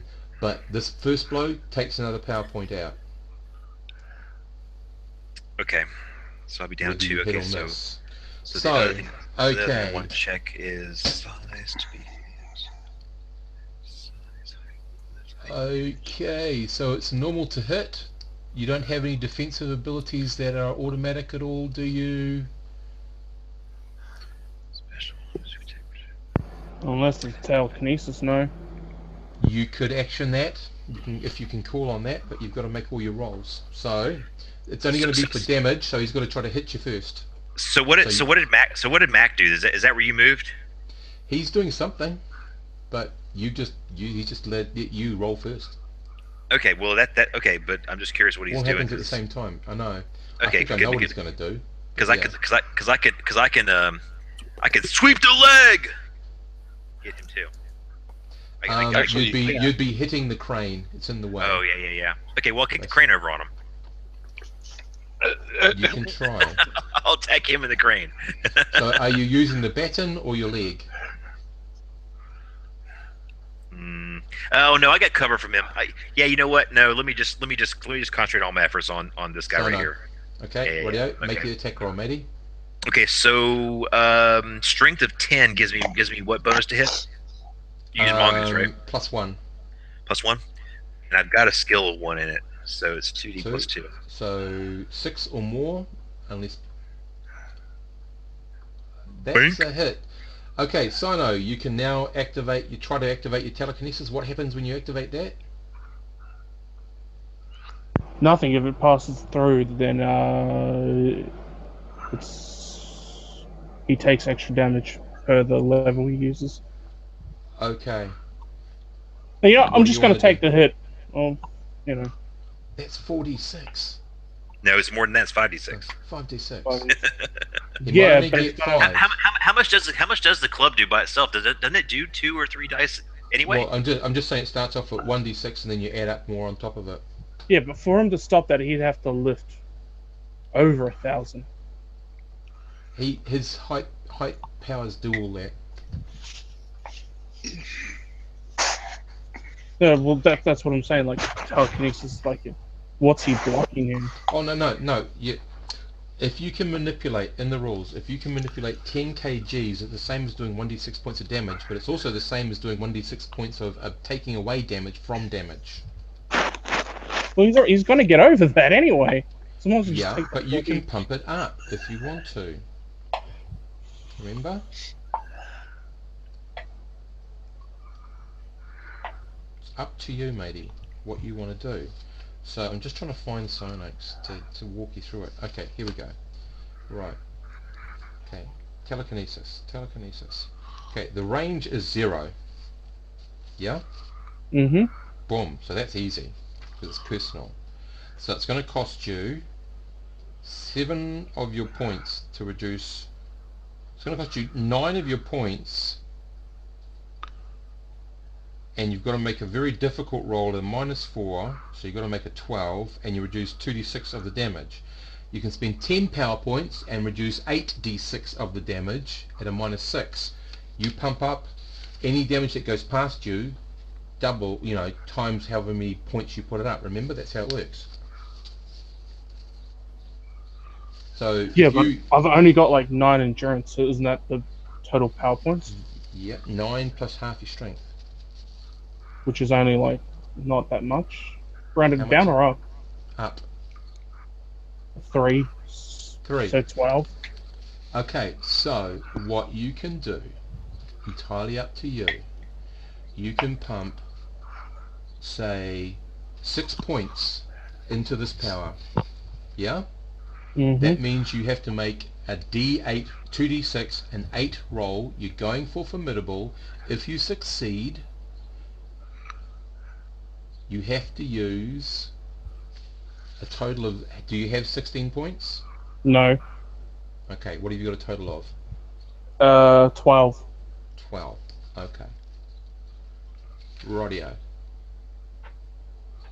Oh yeah! Bonesaw is ready. Yeah. Okay. So up to you. You could pump it up 4. No, you can't do that either. You can pump up a little bit, spend 9 points, and take 2d6 of it away. But then you're going to double whatever's left, and that could be bad. Up to you. Yeah.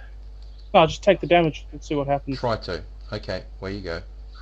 Okay, so all right. So what's the club normally? 5d6.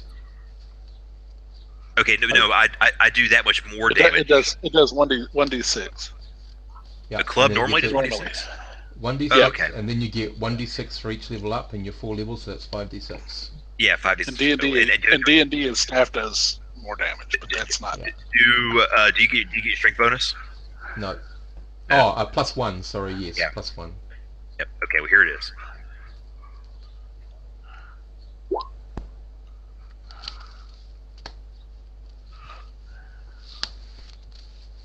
Okay. Oh yeah, little brother. So the first lot has to be applied to your endurance. All right. Doesn't change your energy pool, it just changes the endurance stat I've- for hit points. That's down to 0, so that's How many points you got left so what, to 9. take? I can take it all. It'll leave me 2 and something. Cool, because you need, that's okay. Take it. Try to keep 2 of the stats in positives. Well, kind of hard because he's taken like 2 to 0 with that one hit. Well, you can leave 1 point in each one, right? That's what I'm saying. Leave Well, doesn't a it few all? points- Doesn't all of endurance go down? No. Because there are 6 dice there, 5 dice there. Oh, the first dice has to be on. The first, yeah, and when it goes there, you can assume the rest. So he got a 3, 3, 4, 6, 3. Yeah. So let's Okay. assume the 6 went on to the endurance. Yeah. Okay. Yep. And then you take it by the dice. So how much endurance does that leave you when you take 6 off? 3. 3. Okay, so you put one of the other 3 in there. Yeah. So that leaves you a 3, a 3, a 4, and a 1. You have to distribute those amongst your stats. Okay. So. So 7 in one and 4 in another, or 6 in one and 5 in another.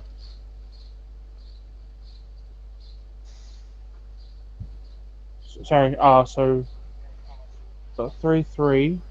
4 and 1. That you've got to try to combine those so that you can put them into stats and still have positives in 2.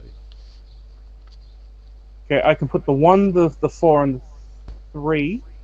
Mm. So that would make 9. I can put the 3 and the 4.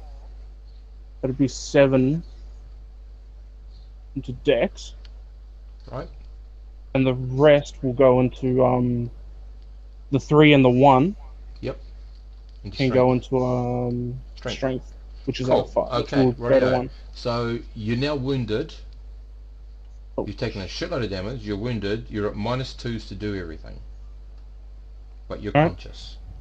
You have to make a normal endurance save if you get the next stat down to 0. But I think the next hit from him is going to take both of them to 0. Which one is it? Just that you're at -2s. do I roll for now? everything. Or? No, nothing, because I just got to see what Mac's doing, and then it's you and Tone going next. Okay. You and your Are you mentor. ready? Yep. You ready for me? Yep.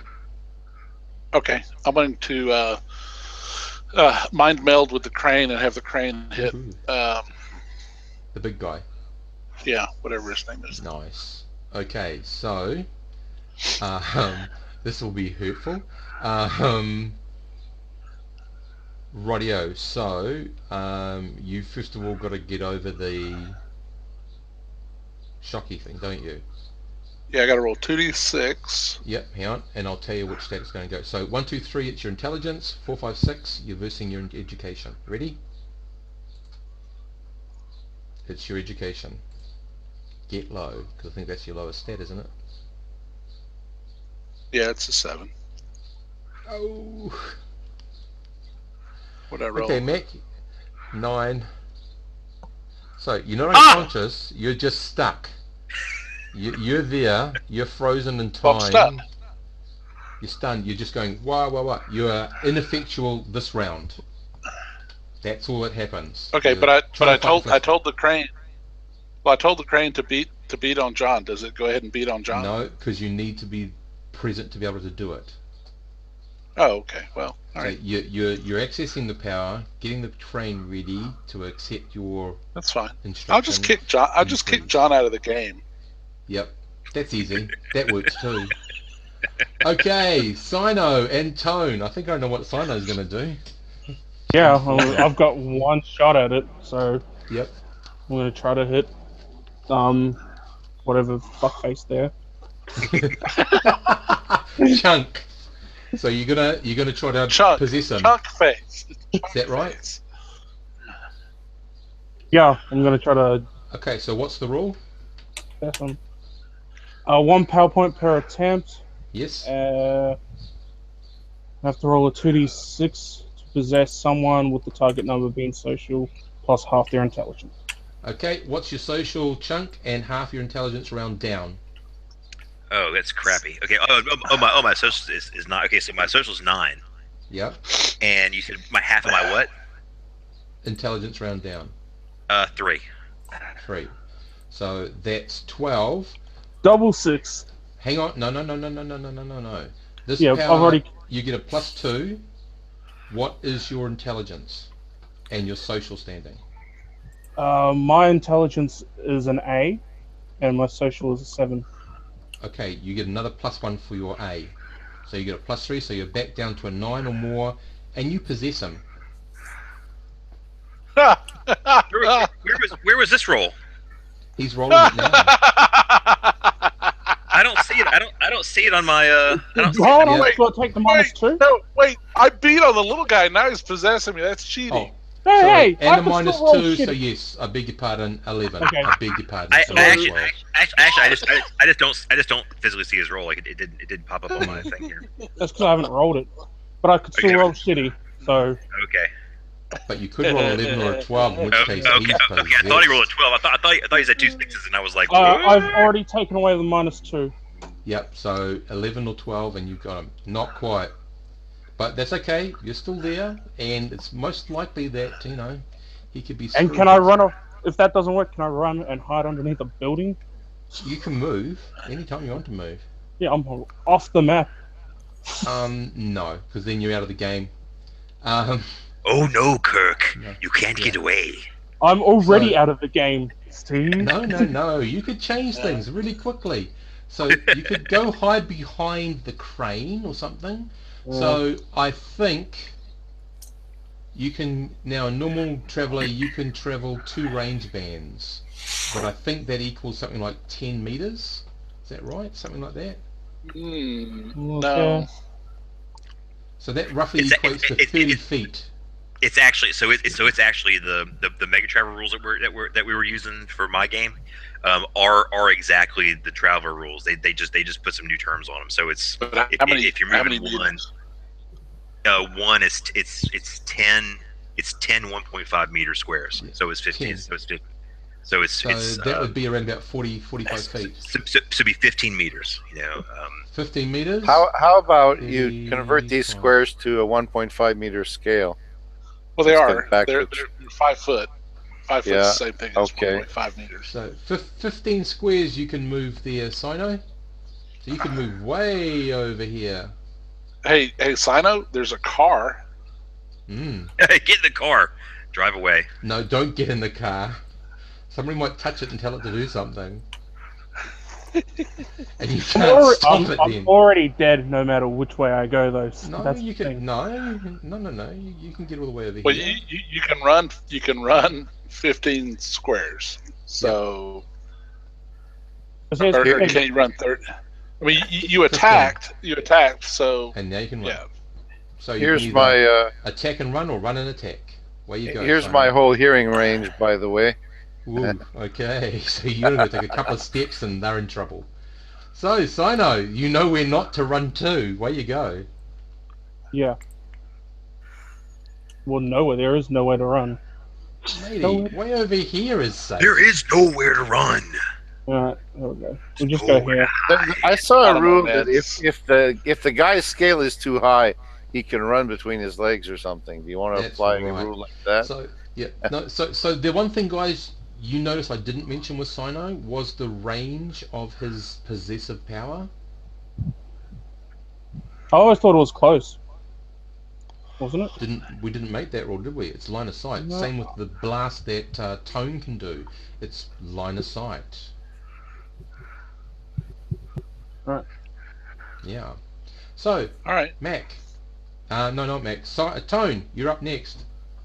Okay, Here's your... Finish him. enemy. Finish him. yeah. How much can I move? Up to Finish 15 Sino. squares. Finish him. 15 squares. Okay, so there it is. You're such a dick. Finish him. Yeah, you think that you take out the one guy who can actually take out that big guy. 3, 4, 5. Think about it. Finish him. Think about it. I'm easy to take down if you take me to the final 2. Well, Oh, it's let's 75 feet then. Yep, there you go. Okay, how about up to here then? Oops, Okay. gotta So you get. can- Where was it? Over here. Right, yep, that's the one. What are you wanting to do, Tone? How many powers do you want to use? He wants to shoot somewhere right over, maybe here, over this area here, over this area. Or maybe But I'm not fighting him. take out the biggest person here. Not yet. We're This allies. area. Let's see. bigger Okay. target. Take him out, and I'll leave you till last. Yeah, I think I got my. I got Yeah. it on my sheet. Now I'm gonna You try. and him. Yeah. Yep, And there you go. what kind of ground are we on? Is this like a concrete? What is it? Part concrete, part stone. It's at a. We're saying there's a construction site. There's it's a a footpath, there's construction road. Yeah. It's town. It's a Dirt. fairly sparse part of town. Oh dear, I want dirt. I want to stand on dirt in case I don't know if he's Yep. shooting any flame things at me or whatever. Okay, anyway, okay. So standing on Just a dirt, blast. there would be. I'll just quickly draw in some piles of dirt and around the construction site. You choose. Okay, maybe I couldn't get to any of them. Hang on. Uh, There you go. They're just. Ah, okay. Sorry, I forgot to put your element in. Okay, so I'm gonna, just in case it helps, I'm gonna stand here instead of the other place, and I'm gonna try a blast attack. Awesome. We didn't really cover whether it was a cone or a line or whatever, all that D&D stuff. Yep. I put it down on my sheet, cost in points. Yep. I can't hear anything in this same round if I do that, so it'll last for a round, I guess. And at the moment, it doesn't really matter, does it?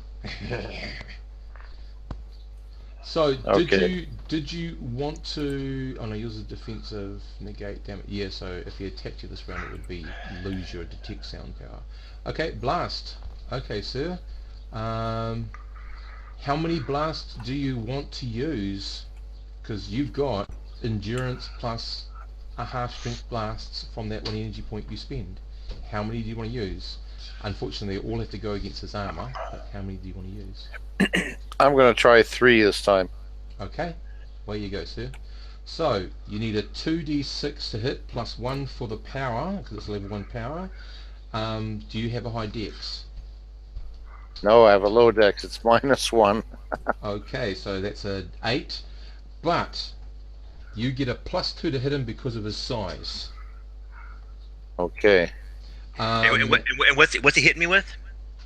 An energy, Ah, which is going to ignore your armor. 3 points. Okay, my roll is this. Yep, you need an 8 to hit him 3 What times. about range? Oh, the range is covered 24 meters. You're fine. Oh wait, we don't. I don't think he's within 24 meters, is he?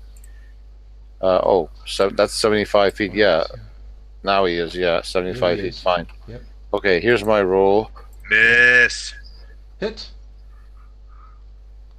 All right. And So what do another I one, get for 'cause you 3 got, you got points? 3. Well, no, you roll you're using 3 blasts, so you roll 3 Yeah. times to hit him. Oh, okay. So first one is a hit. Jinx. I'm just gonna do the +1, -1. Yep. Oops. So -1, +2. Hit. And hit. Hit. Nice. All 3 hit. Okay, so you have resistance to what power? Bludgeoning. Impact. Yep, bludgeoning. Okay, this is an energy attack, a sound energy attack, so therefore there's no resistance. Okay, 1d6 damage each one, and the first one has to go on endurance. And then he takes the rest elsewhere. Make your rolls. 5 off endurance. And the other 2, I'll just add them together. Oh no, what he's got to choose which. A 5 and a 6. Okay. John, 5 goes somewhere, 6 goes somewhere else. Okay. But with your stats, I don't let's- think that worries you too much just yet. No. I'll take the 5 off the endurance and the 6 off the strength. That's pretty high. Yeah, but that's okay. He's taken a lot off his endurance, so he doesn't want to touch his dex because he's about to try to use that for something, I think. Okay, so you getting how this all goes, guys? Not really. Oh, Kinda. Kind of. It's. I'm thinking I'm seeing bits of balance in here. So Can, that's can I yeah. Yes. let me ask you a question? When I use my blades, should I Yeah. use brawling or blade? How do you want to use it? It's entirely up to you. If you Well, want to punch I with was someone- trying to look at my skills. I probably want to, since they're natural weapons. I think I would say use brawling. That's fine if that's how you want to do it. You do it, which Yeah, is I in think the that's how I want to do best effect for your character. You've got. Well, I think as a GM that makes the most sense. That's fine, but if that's actually working against you because your other ones are level higher, change the other one. You know, it's whatever. You've got the power Yeah. for a reason. Use the best advantage you can. I can see them fitting Okay. in both of them. Okay, guys, next round. Initiative rolls, please. Roll low, Glenn. Roll low. Roll low. Hang on. Okay, Pierre, you got a 2. So yeah, I'd say you're right at the bottom because everyone else is going to at least equal that. Oh, it's also going to be simultaneous if that's the case. Because they all get +1s. Let's see, it's 1d6 Yeah. and it's +1. Plus any tactics. You ready, Glenn? Whoa, you two Oh. again. And Sino.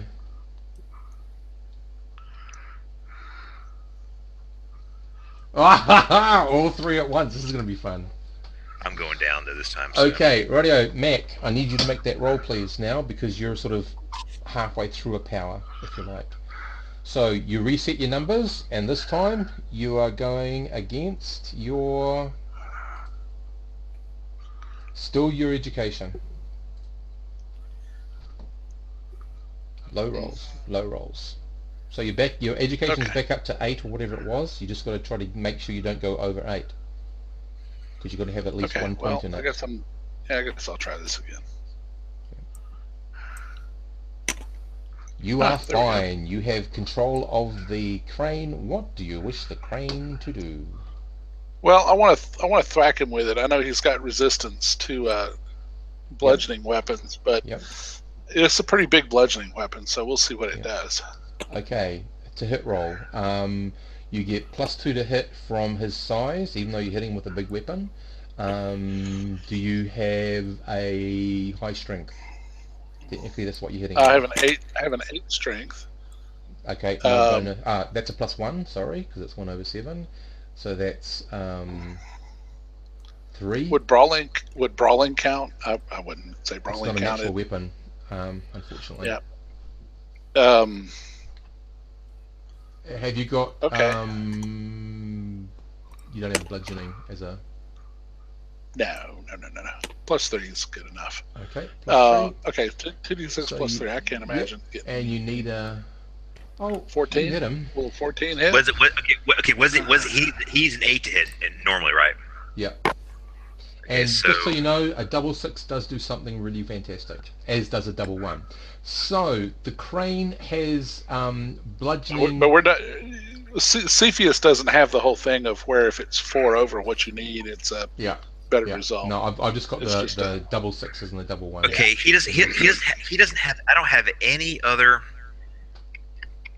You got your resistance.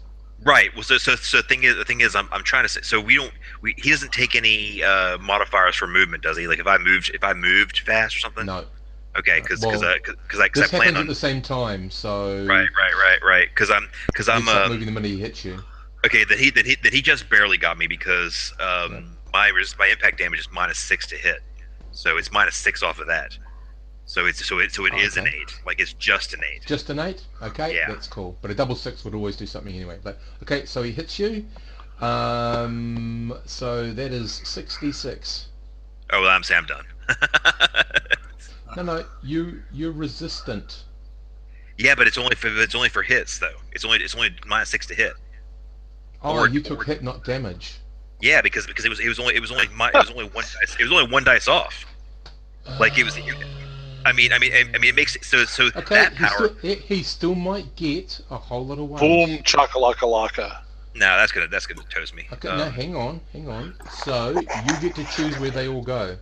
Right, but I'm saying the total amount is Yep. 6, 11, 19. See, the total amount I have left is only 19. So Okay, that's 20. how So many that's it. how many power points do you have left? I've only used one, so I've got 11, 16, 15 now. Okay, so on a 1-for-1 basis, you can use your power points to negate damage, but you lose them. Yeah, I'm just gonna go down because the thing is that even after I take a couple points off, the next person's gonna take me out. And I'll have like 1 point left. Okay, So, entirely up to you. So I'm still out. I mean, I'm out. See, that's the thing. So I can do a ton of damage, but I can't take the hits. Yep. Yeah, that's why I was kind of hoping for some kind of armor. Hang on. Or You were wearing your mesh as well. Yeah. How much does mesh give it as a versus a pummel attack? 0. Oh, 0 doesn't do anything for you. Bugger. Well, it would matter. Yeah. It would matter only because the next person's even if I could reduce damage a little bit more. I know, but I'm just saying it The- might the- this might have the reversed next- had it not Yeah, been the that. next person's going to get Yeah. me. So the thing is like you know, with the resistance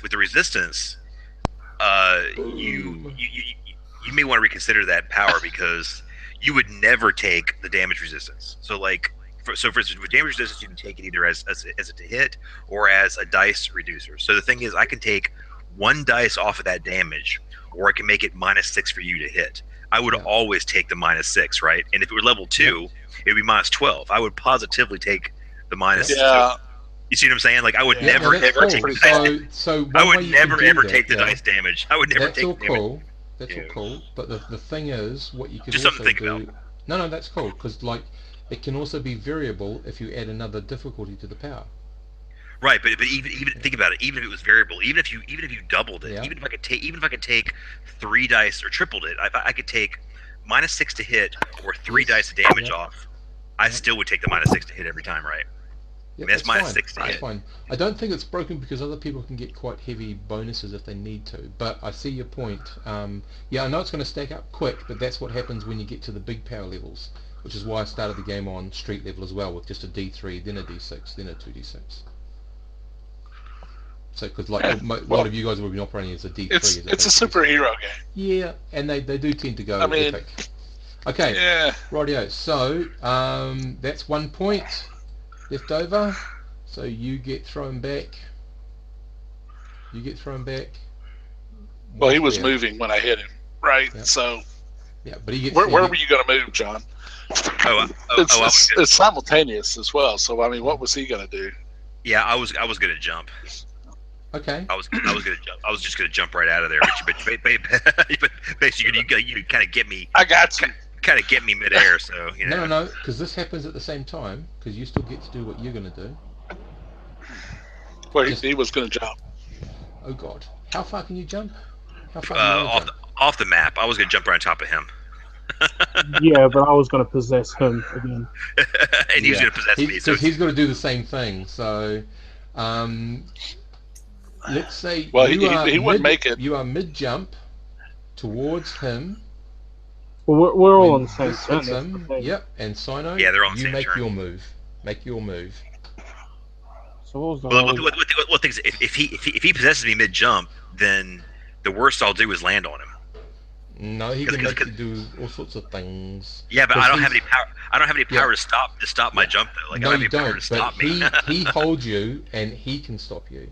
Yeah, but I think what he's no, but I change into Yeah, he goes into you. There's no physical body there. He changes into sonic energy. He sits in your brain.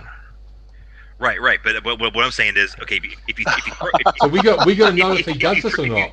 if you throw a rock on somebody, but change the color of it midair, it's still going to land on you. Yeah. You- The Yeah, thing but he is- went be. But But the thing is, Psycho if he is- won't be there. I won't Yeah, he stomp won't you be when there to be hit. Oh, I Also, see. He if won't you be are- there. He will turn Yeah. into mental energy and be in your brain. I That's got it. you. I got you. Yeah, Physics. so we've got to see if he of does course, it. but when Okay. you land, you won't have any hit points, so you'll be Right. unconscious. Right, So But- he'll be in your brain while you're out. right, But right, then- right. I don't and, know. and Right. he can then just jump out, So he's taking- or he can stay there for a while and be quite safe and watch. I what believe happens. I failed it. Yeah. Did I? Oh, I haven't seen okay. the roll. You Yeah, I failed it. failed it. Yeah. Okay, so he's It's crazy. coming at you. It's cats and dogs living together. Yeah, he's coming at you. What else can you do? Try to jump out the way. Keeping a psychic form. Well, he can attack and move. Yeah, he can evade. You can move because you haven't moved yet. I guess I could stay in a psionic as a mental energy, but just not incapacitating, not Well, the thing is, possessing you anyone. tried that and you can't do anything about that again. Okay. Yeah, just move out of the way. Yeah, you can Run physically away. move. Yeah, just run away. You see this big thing just getting closer and closer to you. And where are you moving to? Anywhere that isn't him. Okay, so You know what? I'm assuming I'm you're gonna moving this move. way or this way, because moving this way probably still has a bit of danger, and I don't think you want to. Well, you might want to run towards him. I don't know. We'll try to run underneath him. Okay, 'Cause right now, that crane's the only thing doing damage to him. And I've already conceded the loss. So it's about trying to find who I want to win. There you go. There okay. you So move yourself to over here, matey, if that's where you want to be. That's the spirit. Okay. Rightio. So, Mac, awesome job. Now, your falling damage would do that too, just adds insult to injury. So you are at that size. You'll actually be shrinking because you're unconscious. So let's just see at what Just a level you are barrel. when you hit the ground. You are at normal. That's good. Do a 1d6 roll, please. Who, me? Yeah. I thought I was out. Better find This that. is Now we're the coming up. crumpling into the ground roll. Take another 3 points. So 2 of those will come off your power points. You are barely alive. In this game, you would be barely alive. Bold. Yeah. Okay. Yeah, this falling damage is worse than VNV. Alright.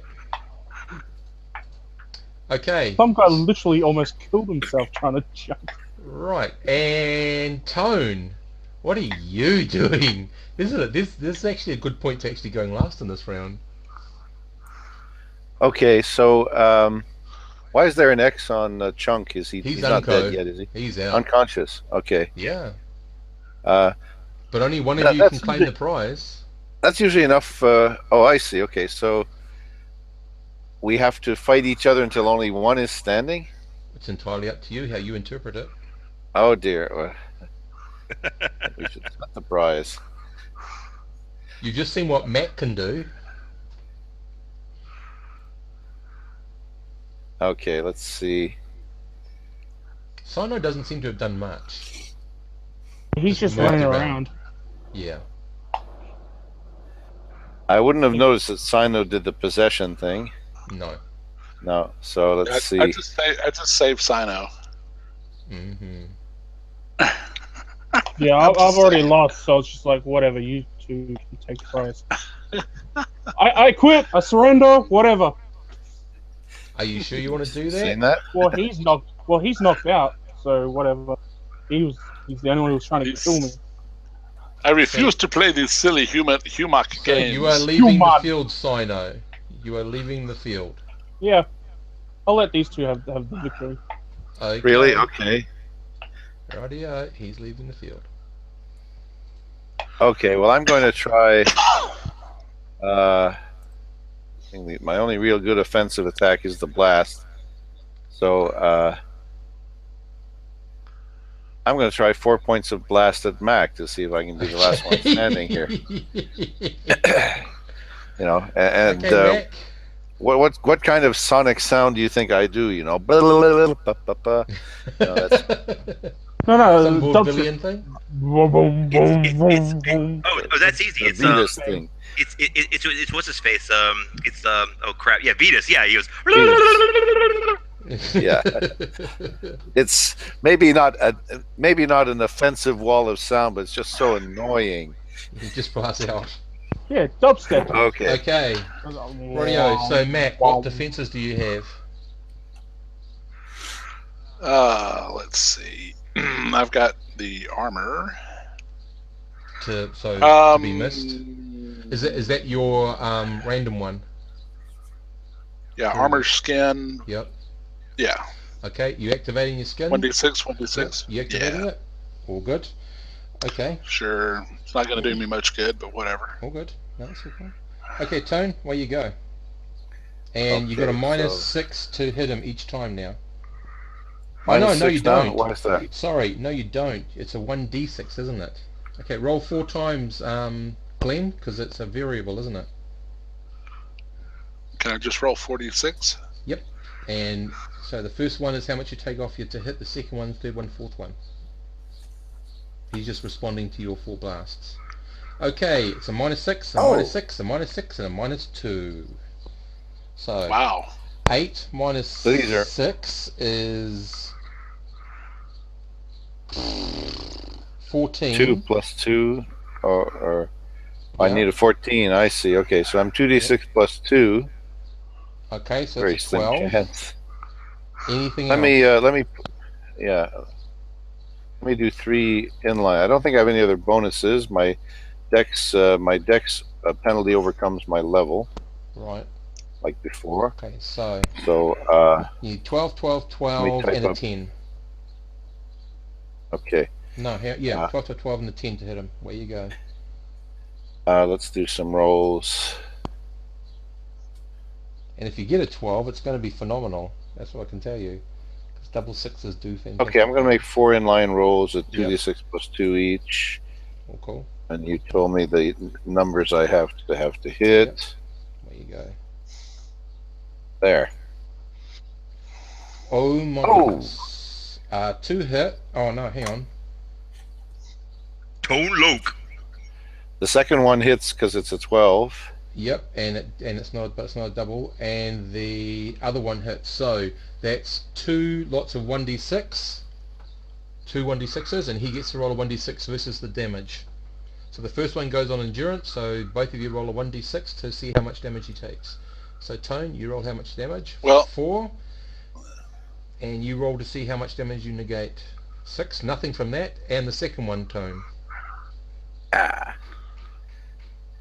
What kind of freaky skin does he have? He's a mutant. Second I'm one, a mutie. Glenn? So, Roll your so damage. you've done 2. So Seamus, you got to roll a.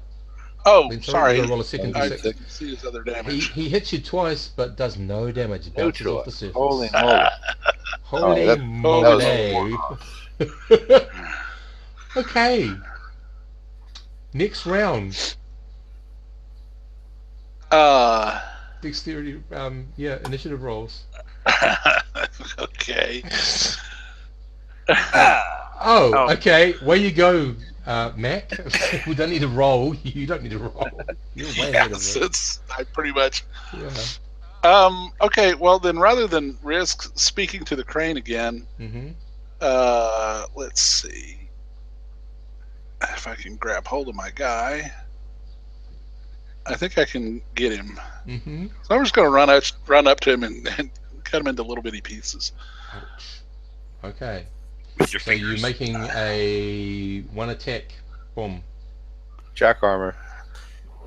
Minus That's 2, all I got. believe. I think it's minus 2. You said -1 to be hit. Minus 1, sorry. Okay, yep. Yeah. So minus 1. Hang on. I just want to check that again because he's going against you with his cutlery. Rolling. Yeah, and I'm Missing. No, that's a 1d6. Oh no, that's your initiative. Sorry. So, yeah, that's my initiative. minus 1, and with his thing, it's a 0. So, No, with brawling, I've got brawling 2, so it'd be +1. Okay. right? Well, no, it's +2 And- because he's a 0 with his armor. Okay.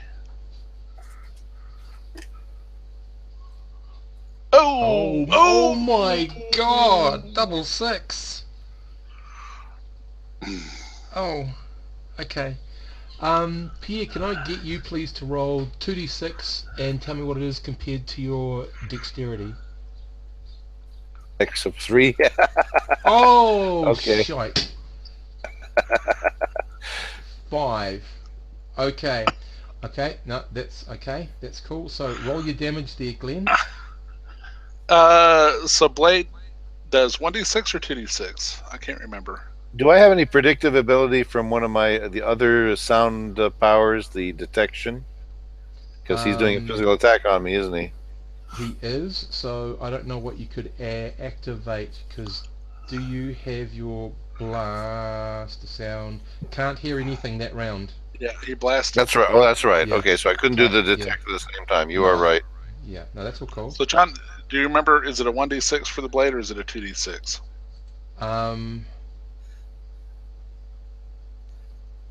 You didn't write it down. I Look it up. what? Tell me the power again. Oh, Oh, no, it's 2d6 because you've got the change my fingers into that, and then you got the hand blades Into on top of blades. it. 2d6 plus any strength damage bonuses. This is all on your endurance. Okay. So it's an 8 strength, so that's Plus not 1. anything for bonus. Plus 1. Is it, or is it +1? Yeah, +1. You sure about that? Yeah, 7 is the middle for this game. The average. Okay, so 8's +1. All right, 2d6 +1. All on your 9. endurance. First of all, Tone. What's that? Ooh, One left. You're alive. Okay, but Wow. but what he has done is, and your dexterity is a fail of 5, so he has also knocked you back 5 squares, and you need to take 5 more points somewhere else. Oh, okay. Well, it looks like it'll be the strength, so that brings Okay. me down 7 to 2. Okay, Strength 7 goes down to strength 2, I mean. rightio, that's all cool. Okay, so Oh, that's where you geez. guys are. Yep. Well, you've done a big. You got like a 3 dexterity too, right? He has. Oh, jeez, man. Shit. Okay, rightio. Next round. Okay, Pierre, so- Pierre, you go. Sorry, no, he went first. Oh, yeah, okay. I get to go do something. Okay, so if I'm going to be deaf all the time and not predict, maybe I shouldn't do the blast, because if I can predict his attacks, Mm. then I can just bare fist him. I mean, just I won't have any attacks at all. No knife, nothing. Bare fist. No, I'm going to bloody well do the blast while I have the blast. Yeah. How many blasts you Yeah, got left? I don't know why you wouldn't. 'cause I have the 7 blast is- points of energy. Yeah, Go but I mean, how all many have in. you got after the first lot? You had so many blasts Yeah. out of 1 point of energy. How many have you got left of that? Because you only used 7. How many did you have in your pool? I had 14 total, and I'm down You've to got 7 7 more points in the blasts pool. before that point gets exhausted. Ah, okay. So, but then I'll just be a regular human. No, I'm gonna give him Well, a- then you can use another power point and get another 14 back What do you mean? Use a PowerPoint for what? to get your 14 back. You just have to spend a power. As long as you've got power points to spend, you can get those number of attacks back again once you've expended them. Really? Okay. Yeah. So, you mean if I use 6 points, I can use the final point to No. You get 14 blasts for every power point you spend. You've used 7. You've got 7 more. When that's used, you just pop off another power point and you blast again. So in this round, if you wanted to go all in, you could Yeah. use up another power point and attack Mac with 21 energy blasts. really. Wait a minute. Yes. I don't understand that at all. Point, yeah, you can spend a power point on an attack in a round. You can spend a power point if you need to on a defense in a round. You can spend a power point on a miscellaneous power in a round. But you can't spend more than 1 power point in a round on one of those things. Okay, but I was counting that I was spending like 3 points, and I thought I'd get 3 blasts and 4 points, No, and I get one- 4 blasts. 1 point gives you 14 blasts. Oh, okay. Okay, so I'm still on my first point somehow. Yeah. Or a point per round. Yeah, you're on your first point. I Okay. don't think much has changed from that. So if I spend 1 point now, how many blasts could I get on him? 21 in this one round. Really? Yep, because you haven't spent any power points this round yet. Of course, I get to I get to roll 21 1d6s to get to hit, and 21 1d6s to take off damage. And he only Oh. does Take off damage. 1d6 damage. So you're Oh, going to boy. chip away at him, but who knows? Yeah. Okay. That's just how the game goes. Yeah. Okay, so if are you going to roll 21? Are you going to roll 21 attacks, or how many attacks are you going to roll? Because I'm going to roll the d6s. You just tell me how many I need to roll. Okay, I'll do all 21d6 and see what that gives for a block of numbers here. Awesome. All right, let me Epic roll my battle. defenses. Yep. All right, there's Okay. Right. So your first one is at a -4, which makes that a 10. Because you got a +2, don't you? Oh, so I have to roll 2d6 plus 2 blocks of 2d6 plus 2 You have on to that. roll against each one of those because his armor. well. So your net bonus is +2, right? Yep. Yeah. All right. So -4 is all right. So the first one will be 2d6 -2. And you got to make an 8. Okay, is there a...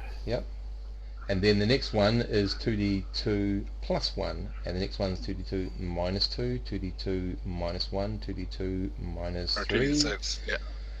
and it goes like that. Okay, let me...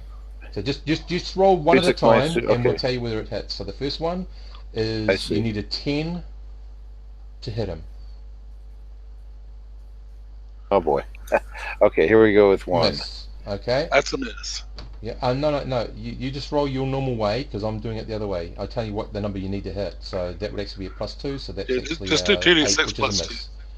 Okay. So Yeah, just next do one, 2d6 you plus need a 7 or more to hit. Just do your normal roll. For normal That's a roll, miss. miss. 2d6 plus 2, I'm going to just do that all the time. Okay, so that needs to be a 10. That's a 9. That's a miss. The next one has to be a 9. That's a Ooh, hit. okay. Next, so that's one hit. Next one has to be an 11. That's a miss. Next one has to be a 12. Oh! And you hit him into Perfect. something special. Okay, so next one. So that's 2 hits but 1 special hit. Next one has to be a 9.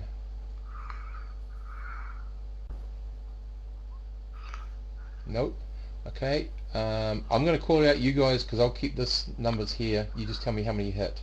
Next one has to be an 11. Next Done. one has to be an 8.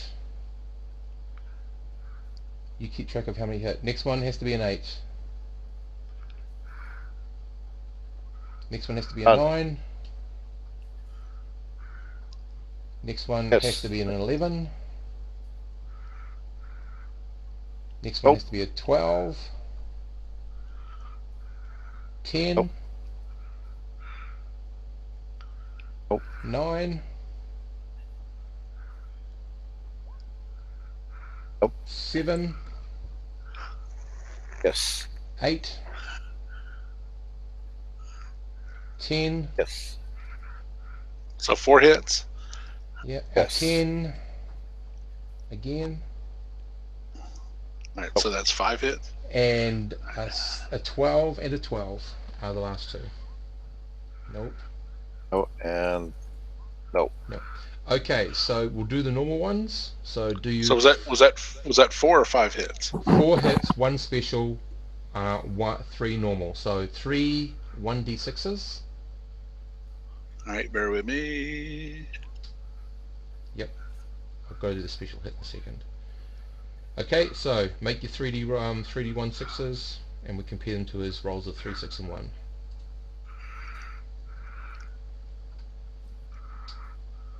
Pierre, where you go? Yeah.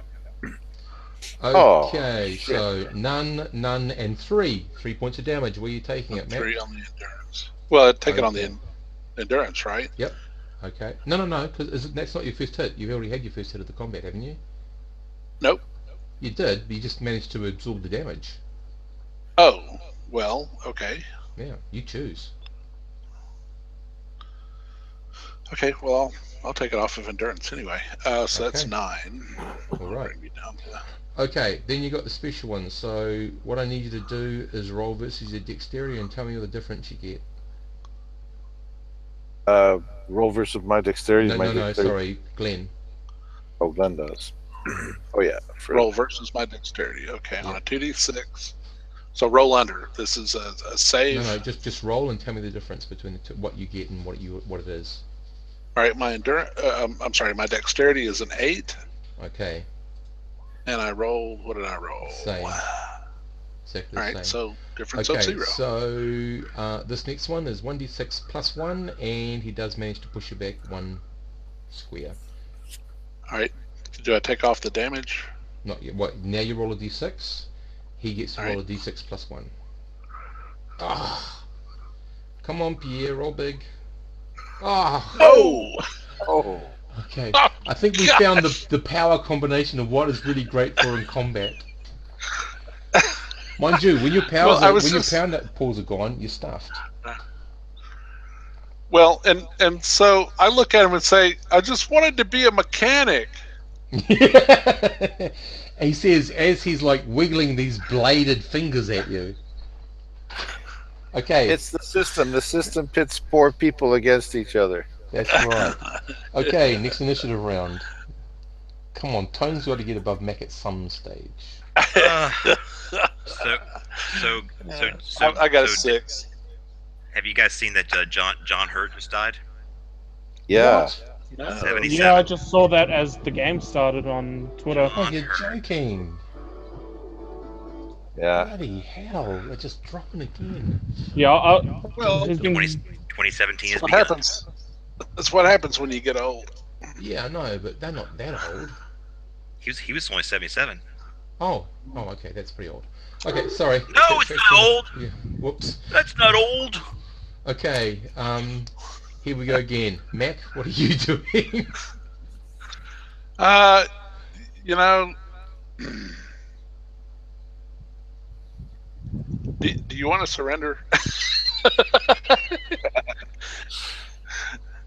Yeah, I probably want to avoid death. So no, 'Cause wait. I'm just What gonna did you say?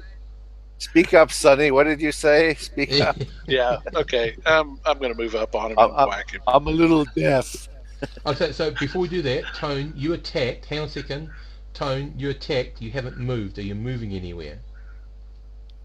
Oh yeah. Let's see. No, I don't think anywhere. It's not worth Okay. hiding. He just doesn't have asking. any flame attack. Yeah, just leave staying there. Okay, cool, cool. Okay, where you go, Mac? Sorry. Okay. Well, A whale on me. I'm just He can only I hit guess you I'm going to once. wail on him. That's the thing. You can only hit you once. Whereas you get to hit him 14 times every round. Yeah. You have to explain to me in text how that works. Doesn't it's superheroes because superheroes. Okay, rightio, way you go, Mac. And I'm +1 on damage. Mm-hmm. Oh, I think that's it. A Yep. 10, yeah. None of my stats can take a 10. well, no, you got a 5, a 4, and a 1. You break them down by die. You've already taken the first hit on your endurance. haven't Okay. you? Yep. Right. So One there's could go on your actually. dex. Yeah, the one can go on my dex.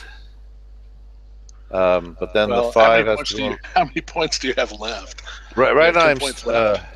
I'm strength 2, Okay. dex 3, and endurance was 1. So that's what I am. right. If I Okay. I think if two stats are going to be down, I'm going to be sort of like in the severe bleeding sort of Okay, stage. you got to roll to stay conscious, but that's okay. So where are you putting them? So your dex is 2, everything else is 0. Yeah. Well, now Yeah, the dice overflow. The dice damage overflows. I mean, he's got to put the 5 somewhere, right? So that'll eat the dex and the strength. Yeah, so he will be unconscious. Yeah. So how many points you got in total? Yeah. My total is 5, 6, as you see. 6. Some of these 3. 6. Yeah. Okay, and you chew through 4 of your energy points. You are badly hurt. Oh, is there a defense I can use here? No, I'm deaf. I don't Damn, know. I attacked. Is there? You know, I attacked, so I'm deaf. Oh, okay, rightio. Okay, rightio. So, I guess, Glenn, you get to be the winner. Woohoo! Yeah. Woohoo! You can roll it's the not dice and John. then add the 1. Up to you. I just wanted to fix stuff. Yeah, you fix stuff good. People keep bothering me. Pisses me off. Yeah. Okay, make your roll, Glenn. Oh, what am I? 1d6. Let's see. I'm getting some goodies here. Let me. You might- well, we'll see what you get. Let's see. I'm rolling a 1d6. Yep. And I get a +1. Well, you can apply that afterwards. You can choose. I guess Alright, you're well- hoping for a 6, but we'll see what you get. And what chart am I rolling on here? The mustering up material chart. Okay. 1. Hey, a You 1 can or a either get 2. an item or a small base. So an item, I roll, and you can make up whatever it is. It will have up to from 1 to 6 different functions on it, or you can add 6 more functions. Or I roll your base thing to see how many extra functions, and some of those can go to doubling what you've already got. So you can either choose an item. Man, I'm going to run out of ideas on the base. Yeah. So what do you want? 5 ideas for my van. I don't know. I was going to get a shotgun, but Well, your shotgun is going to be pretty fantastic. If that's what it is. it'll be a Shotgun's shotgun weapon. with a grenade launcher and It'll a have bayonet several and things on it. Yeah, but it's up to you. Oh, I'm not. What all can you put on a shotgun? Can you make it fly? You can make it. I don't know, You man. can. Well, what you can do with it is one thing. You can tether it to you biometric, so it only shoots for you. Yeah. I tell you, I need to think about it. So, are you going for? First of all, I just know whether you're going item or base. But I've already got a small base. Yep. So, So- you're going item. Yeah, but what kind of fits the characteristics Well, of the who knows? character? All I just need to know is which one, so I can roll a d6 to tell you how many slots you've got to fill on whatever you have. Oh, I'm gonna get an item for sure. Okay, here we go. What the heck happened there? Where am I? Oh, I'm way away. You roll 2. I did? Okay, you got this item and 2 things on it. Oh, okay, well that works. Yep. So, I mean, the thing is, you might decide, no, I want a grav plate. Oh my god. It's anything you want. You can, as long as it fits thematically with your character and you can justify it to me, you can have it. Well, I guess it's superheroes, so the sky's the limit. It is. It's just that it only has a D. See, if you pile 2 things on, it has a 2d6 effect. If you don't, you've got 2 1d6 effect things. So you could say, well, I want this thing to have 6 hours of life support, and it's a grav plate. Done. I But just don't see remember, that. items can be targeted things. They can also be taken away from you. That's the Yeah, vulnerability. I think going with the shotgun makes a hell of a lot more sense. Okay. Because he's antisocial. I don't really see him having a grav belt or a grav Okay. plate or anything Well, like that. the other thing is he could Because the have- grab belt would make him so much more social. Yeah. That you could also Well, have a it drone. would make him. It would totally. I mean, he's already really bad, and I didn't really intend to make him as bad as he is. What about if you had a drone? So drone is one thing, and the second thing A is drone it has an- shotgun. No, a drone. But the second thing is that it has an interface that doesn't interfere with your flashbacks. So you can interface and you could eventually save it from somebody, put a camera on it, put a whatever. What if I had a drone that had a psychic link with me? That's what I'm saying. It's sort of, well, it doesn't quite have a psychic link, but it has the mechanical link that you normally action to do creatures with, but it doesn't engage the flashback penalty. So that would be the two things. Okay, and then maybe I have Well, okay, Google Glasses or something. Well, no, it just you've got the interface that's wireless, so to speak, for your own purpose. So you see in your eyes what it sees if you load a camera onto it. If you use, whatever you're doing with it, you action it as if it's an extended part of you. So Okay. probably going to give it. It's not going to be. So it's going to cost a PowerPoint to power. Okay, so it's going to come off you. So you don't have to charge it. The power actually you power it. Going to give it a range of 200 meters, 200 squares. And that'll be it for now. And it has this psychic Wi-Fi between you and it. That's the powers it's got at the moment. If you want to save up to buy a camera, you can put a camera on it. You can put little darts that you can fire on it, that whatever. But you have to start buying it's that. this weird composite of like flesh and metal. Ooh, creepy. Okay, it's your gunner buddy from the military. That the only bit that you found of his left part of his brain, and you decided to do something weird. Right. Okay, sorry. It's like still got his eyes. Something weird. Well, it doesn't have a camera yet. The item is one. Oh, I gotta get the camera. Thing. Okay. So the drone. Oh, sorry. No, you're right. It's got two things. Sorry, it does have two things. One is the psychic Wi-Fi link. The second thing is, do you want to give it armor so it can avoid being damaged?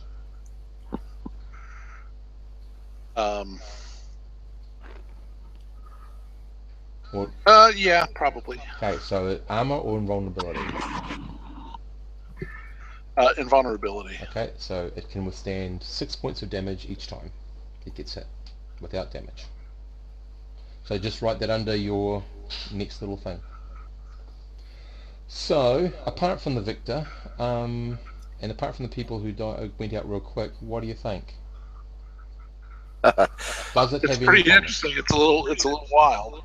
Yeah, It's a bit of pissing in the wind. Like, you don't know what you're going to get until you do it. Yep. As a system, apart from where we've already pointed out some of the, because I mean, when you play supers, you can easily get someone who's way overpowered and somebody who's way underpowered. But I think there's enough checks and balances in this that doesn't mean that one person is always going to win. Because all it would take would be for Synos to psychically take over somebody, and he's got them. But of course, everything else about him is not that great. The giant guy, he's incredible apart from taking damage. Your guy is held up by the fact that you flashback and you freeze. I don't know about random picks for powers, though. I mean, yeah. I don't know. Their own character concept. They want to try to get things rather than trust to a random roll and say generally energy. I thought about that. But that's part of it, though. Yeah, I mean, I thought about that's part of the creative process. Yeah, if it's random, you can't build something that really breaks the system, like a character who is incredibly defensive and strong. You have that random element into it, and like you see, Glenn, you have to really push your creativity and negotiation to get something. Yeah? And that's really the big thing with the superhero games, is trying to come up with some kind of weird, goofy story for the weird, goofy power that you have. Yeah. Because it's just all of it's just crazy and nutty, and you got to try to make it make some kind of logical sense. Yeah, and it's really not a toe-to-toe kind of game. It's more of a trump card kind of thing, because right. I played more. I ran Marvel superheroes forever, and I know that's one of those games I kind of like know at the back of my hand, and Are you talking Phaser Rip model? Yeah, Face Rip. Yeah, the original. Well, there is only one. All the rest of that's all just crap.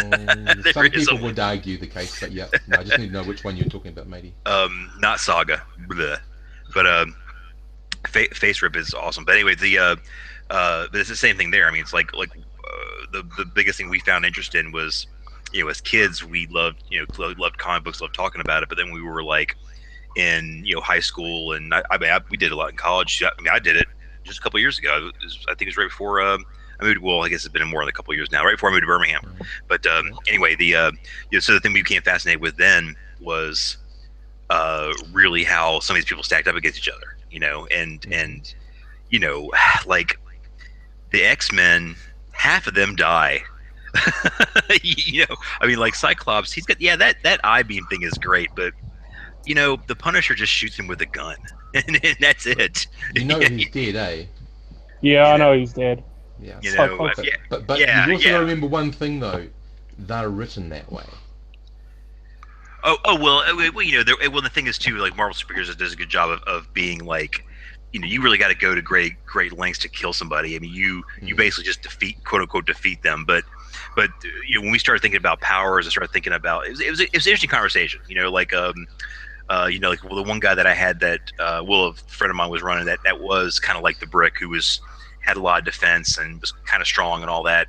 I mean, when we read the rules, I mean, he pretty much determined there's a lot of things that he could do that were sort of like unsaid, or like kind of read between the lines kind of things. Like, for instance, falling damage. When people would parachute down, he could just jump out. I mean, he didn't have like flight or anything like that, but his armor was so high that falling damage, unless it was really, really, really high up in the air, it wouldn't hurt him. Yep. So he'd land and make a thud and big crater, but he could get up out of it. And then that sounds like a cool attack. Just drop the whole. Yes and no. It's sort of, to me, it sort of takes out the finesse of the game, which is why I like, you've got a very powerful character there, but you do have a potential big weakness. And that's why I just think it might not look like it to anyone, but I think there's a bit of balance in this game. There's not one single, even the villain I created, he's really good with magic, but God, two things go wrong with him and he's stuffed. Yeah, you start taking him on technologically, he's gone. Yeah. I'll probably give you another game. Yeah, people like the Hulk, somebody with mental powers, like in Marvel, somebody with mental powers goes after the Hulk. The Hulk's got nothing for that, and his psyche's not that high. So, Professor Xavier versus the Hulk, in the comics, they've never really shown that battle, but in reality, the Hulk is done. It's over. It's over before it starts. Well, and I think Sid left the battlefield too quick. Yeah. Because I took out John, but I think Sid could have possessed me pretty easily because I'm vulnerable to social attacks. Maybe not mental attacks. It's a mental attack. I don't know. It's not a social. Yeah, but still, you possess him. All you got to do is let Tone take him out. You don't get any damage. You're only mentally there. All the physical damage goes to his body. I also thought that that we were in whatever. No, so I actually thought me and him were in teams because when we were rolling those dice originally. Yeah, no. I started out with teams, and the teams were John and everyone else. And then the realization, well, only one person can get the prize, so you guys have to work out how. Yeah, that's what I was thinking. I was like, didn't have to be a fight, but that's how it went. Well, the one guy I didn't want to win didn't win, so I'm out. Okay. Well, I mean, he could have. I mean, if he had failed, I mean, it's kind of like Tone. If Tone was going to fail probably 80% of the time to hit me with his attack. One time. And but he could possibly get 2 or 3. I mean, like that 21 rolls. Yeah. He had 4 hits. So, but his damage is so small that out of that 21, he got 1 good hit in where he did damage, right? Or was it 2? I think it was 2. So, but that was it for him because once I got up on him, things he was going to. Yeah, we're going to go up in rank too. Things may change if we go up in rank. Yeah. Well, and just in this fight, though, I mean, it's the same thing with Sid. If Sid managed to get inside my head, he would have won. But if he didn't, he was going to be done. Yep. Because John already beat him down pretty hard. I was I had no faith in my dice rolling. I was just like, no. Like Yeah. I get what you're saying, but then there's also this thing of like, what exactly could I have done after I'd possessed Possessed you him and got him to and walk off the taken? battle board. You win. Well, you could have possessed me and taken out Pierre for one thing. And then got him Right. to walk off the board, and you win. Well, Right. here's the thing: would I be in control of his powers? You'd be in control of him, which is in Like control of his powers. just how capable am I in possessing well, other people? the thing is, what I've got to you possess. Once you possess, unless you're doing something, I'm taking this sort of out of D&D, unless you do something that's really, really against their wishes, you don't have to worry about it. They will just follow through. So Mac was going to be taking Tone out anyway. So he wouldn't have resisted that. But if you had told him to kill Tone or to kill Junk, he probably would have resisted that.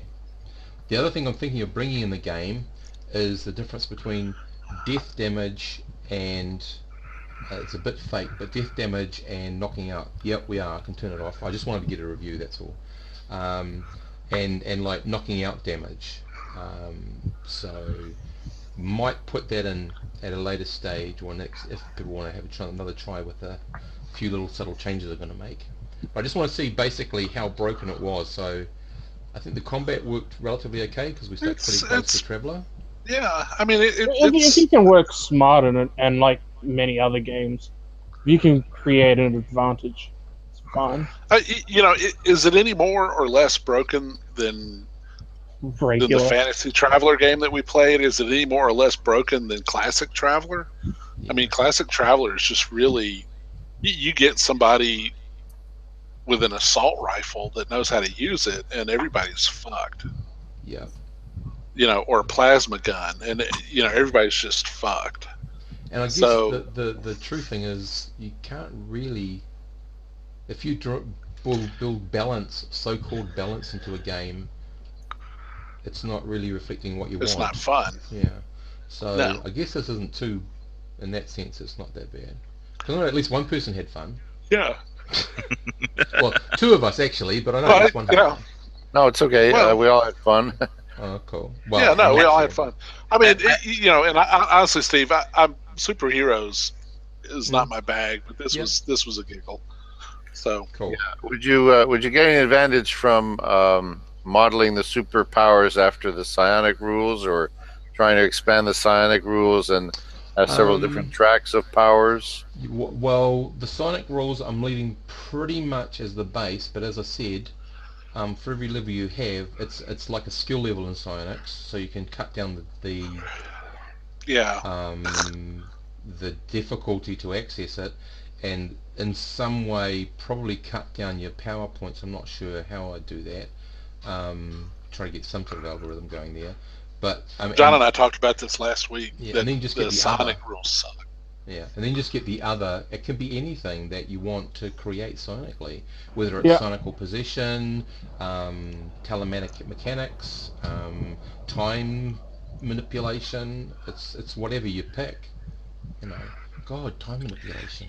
It's something I might think about because there's now with the powers and with all the things the powers can do, there's beginning to be quite a bit going on, but yet you're trying to keep it simple. I wonder if the mechanic would work if you turned all the D6s into single digits. So like for instance, I mean, and I'm taking a cue from Marvel here. So like how Marvel has a number tied with each one of the levels of power, right? So what strength of a 3 or a strength of a 5 at that point, I mean, what does that really matter? I mean, could you just call it strength 1, 2, 3, 4, because then it would be easy to, like strength 2 is like maximum human, right? And strength 1 is average human, and that number is their bonus, right? Yeah. So it says now what you had to do is you had to work out how you're going to do damage. Like if it was doing it in dice,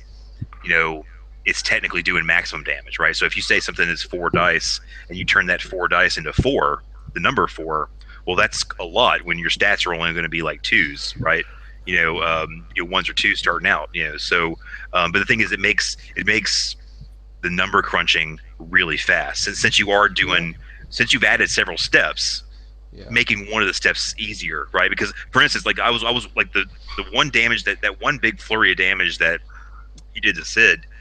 I was curious at how long it would take. It took you like 4 minutes to just allocate all those dice and all that. Which of course that's also a personal thing of mine. That's why I don't do it like in my game. I just had the light wounds. I just use striker light wounds, serious wounds, because it just takes a lot of extra time, and I don't know what you really get out of it by allocating those dice and having to do all that. But there's something to think about. It's something to think about. If you were, it is. No, it is. Yeah. It would make it really going with the make it really fast. The base. That is the thing, because I understand what you're talking about, but that would then make it more Phaser Rip as the base, and I just want to try to keep as close to Traveler as I can. But I understand what you're saying about simplification. One of the things I thought about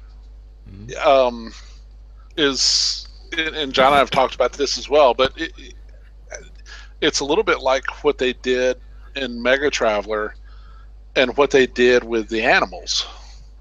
What you have to remind me? Instead of breaking out the damage by the stat, you do it in 2 steps instead of 3. So you have the endurance score, and then everything else, and that's it. And so the endurance score, I don't know how you want to handle that. You could just have one number and have it all be hit points, and just add all 3 of them together and just call them hit points would be the simplest thing to do.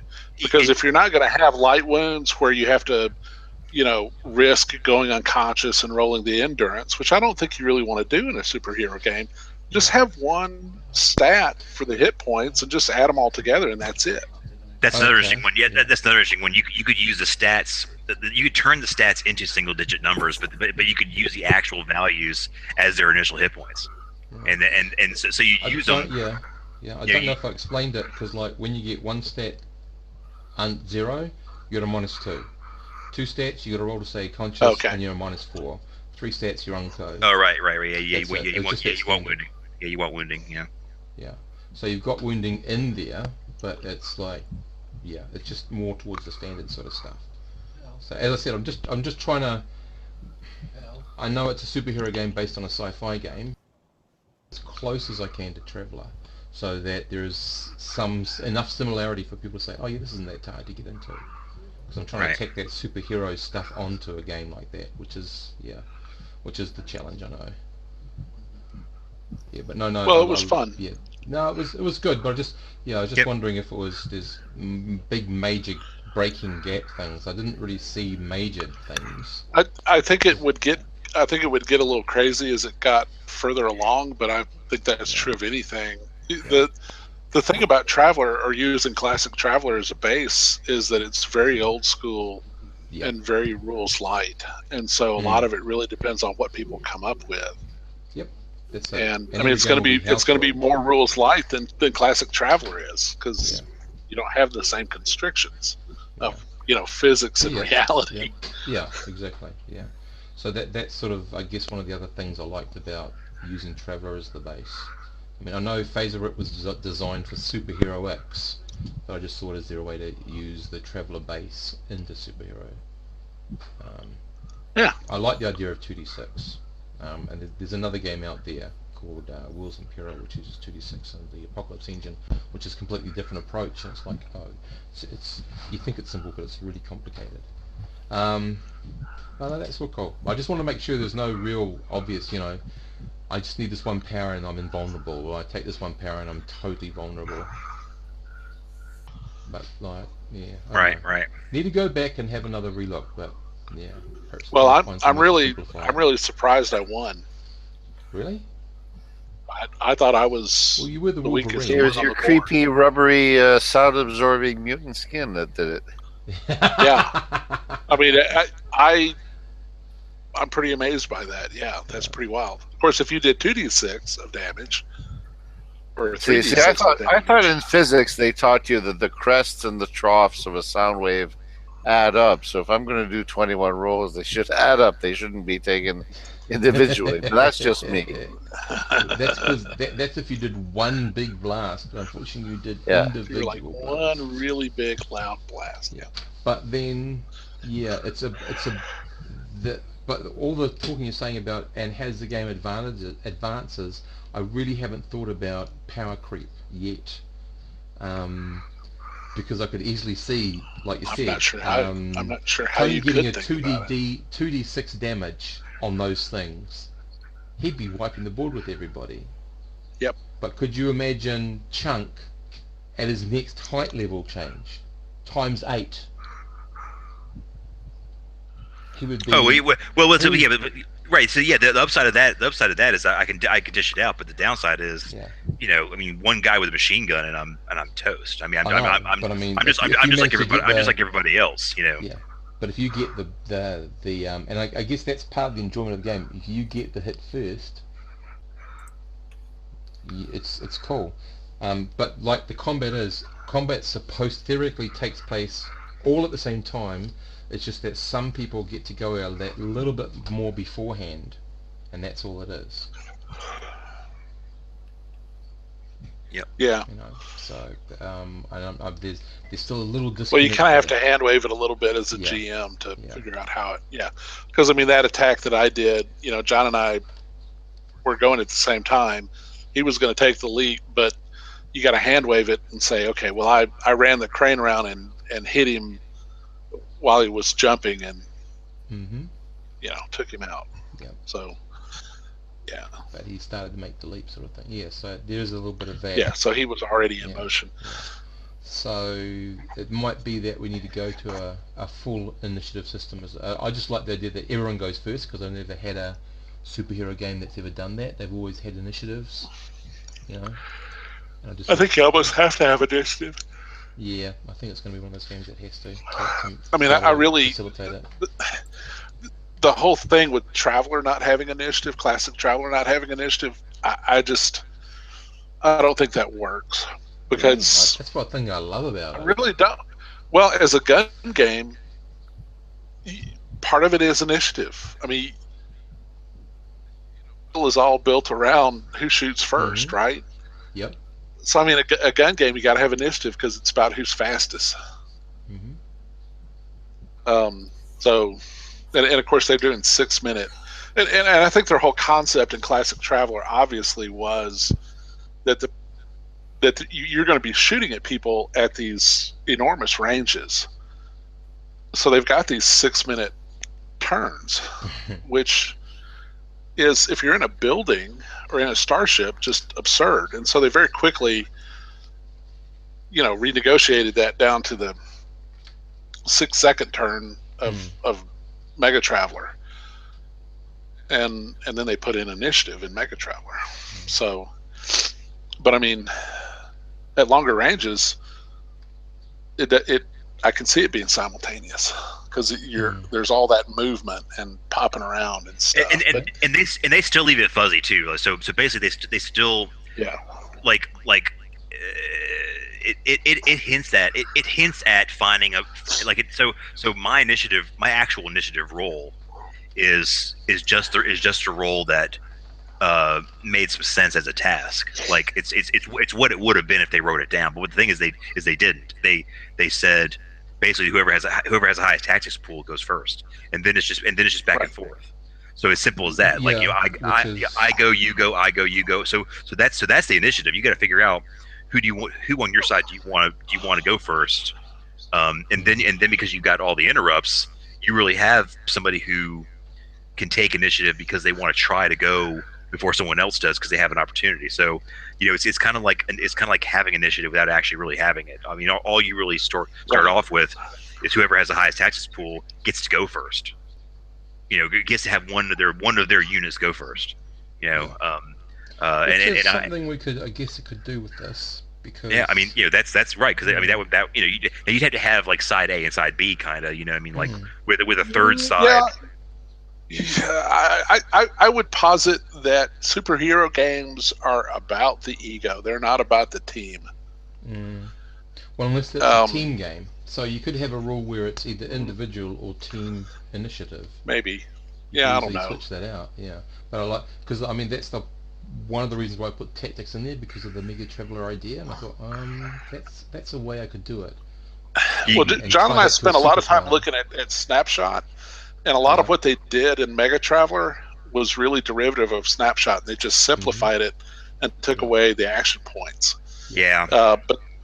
But the whole thing with Initiative, when we were playing Classic Traveler, that's how we started looking at Snapshot, was because we were like, well, this situation, we really need an initiative to see who goes first. And we started looking at it. It was like, oh shit, this is wonderful. And it made perfect sense. And then moving to Mega Traveler, it's like, this is simplified. Something even simpler than that. Take their dexterity, add their tactic skill, boom, highest to lowest, done. That could be another Yeah, one. you don't have to roll. You don't have to roll. There's no rolling. I still like rolling. I still like rolling and making it random, because it really gives you a little bit of a pucker factor. Yeah. Actually, I could. Yeah. I know it's an added step, but take your dexterity, add your tactics, and roll a d6. It's still if you've got a high dex and a good good tactics, it increases your chance of getting up there, but also it gives someone who's low the opportunity of getting fast. Yeah. I know simplification would be great, but I'm just, all these different options. That's very cool. Gave me a bit to think about. Cool. And I've still got to work out some way of talking about how you negotiate this powers. Because, I knew exactly what was happening, but you guys were, I know, you're sort of struggling in the dark going, well, what can I do? How can I do it? Yeah, I'm not a big comic book guy. Yep. So a lot of this well, is you just did pretty foreign well. to me. You've got Edward Scissorhands. Well, with a little bit of help. Yeah. And a touch of Wolverine as well. Yeah. Man, we had a great Marvel superheroes game. That ran for a long time. Stop the broadcast now. Hang on a second. Yep.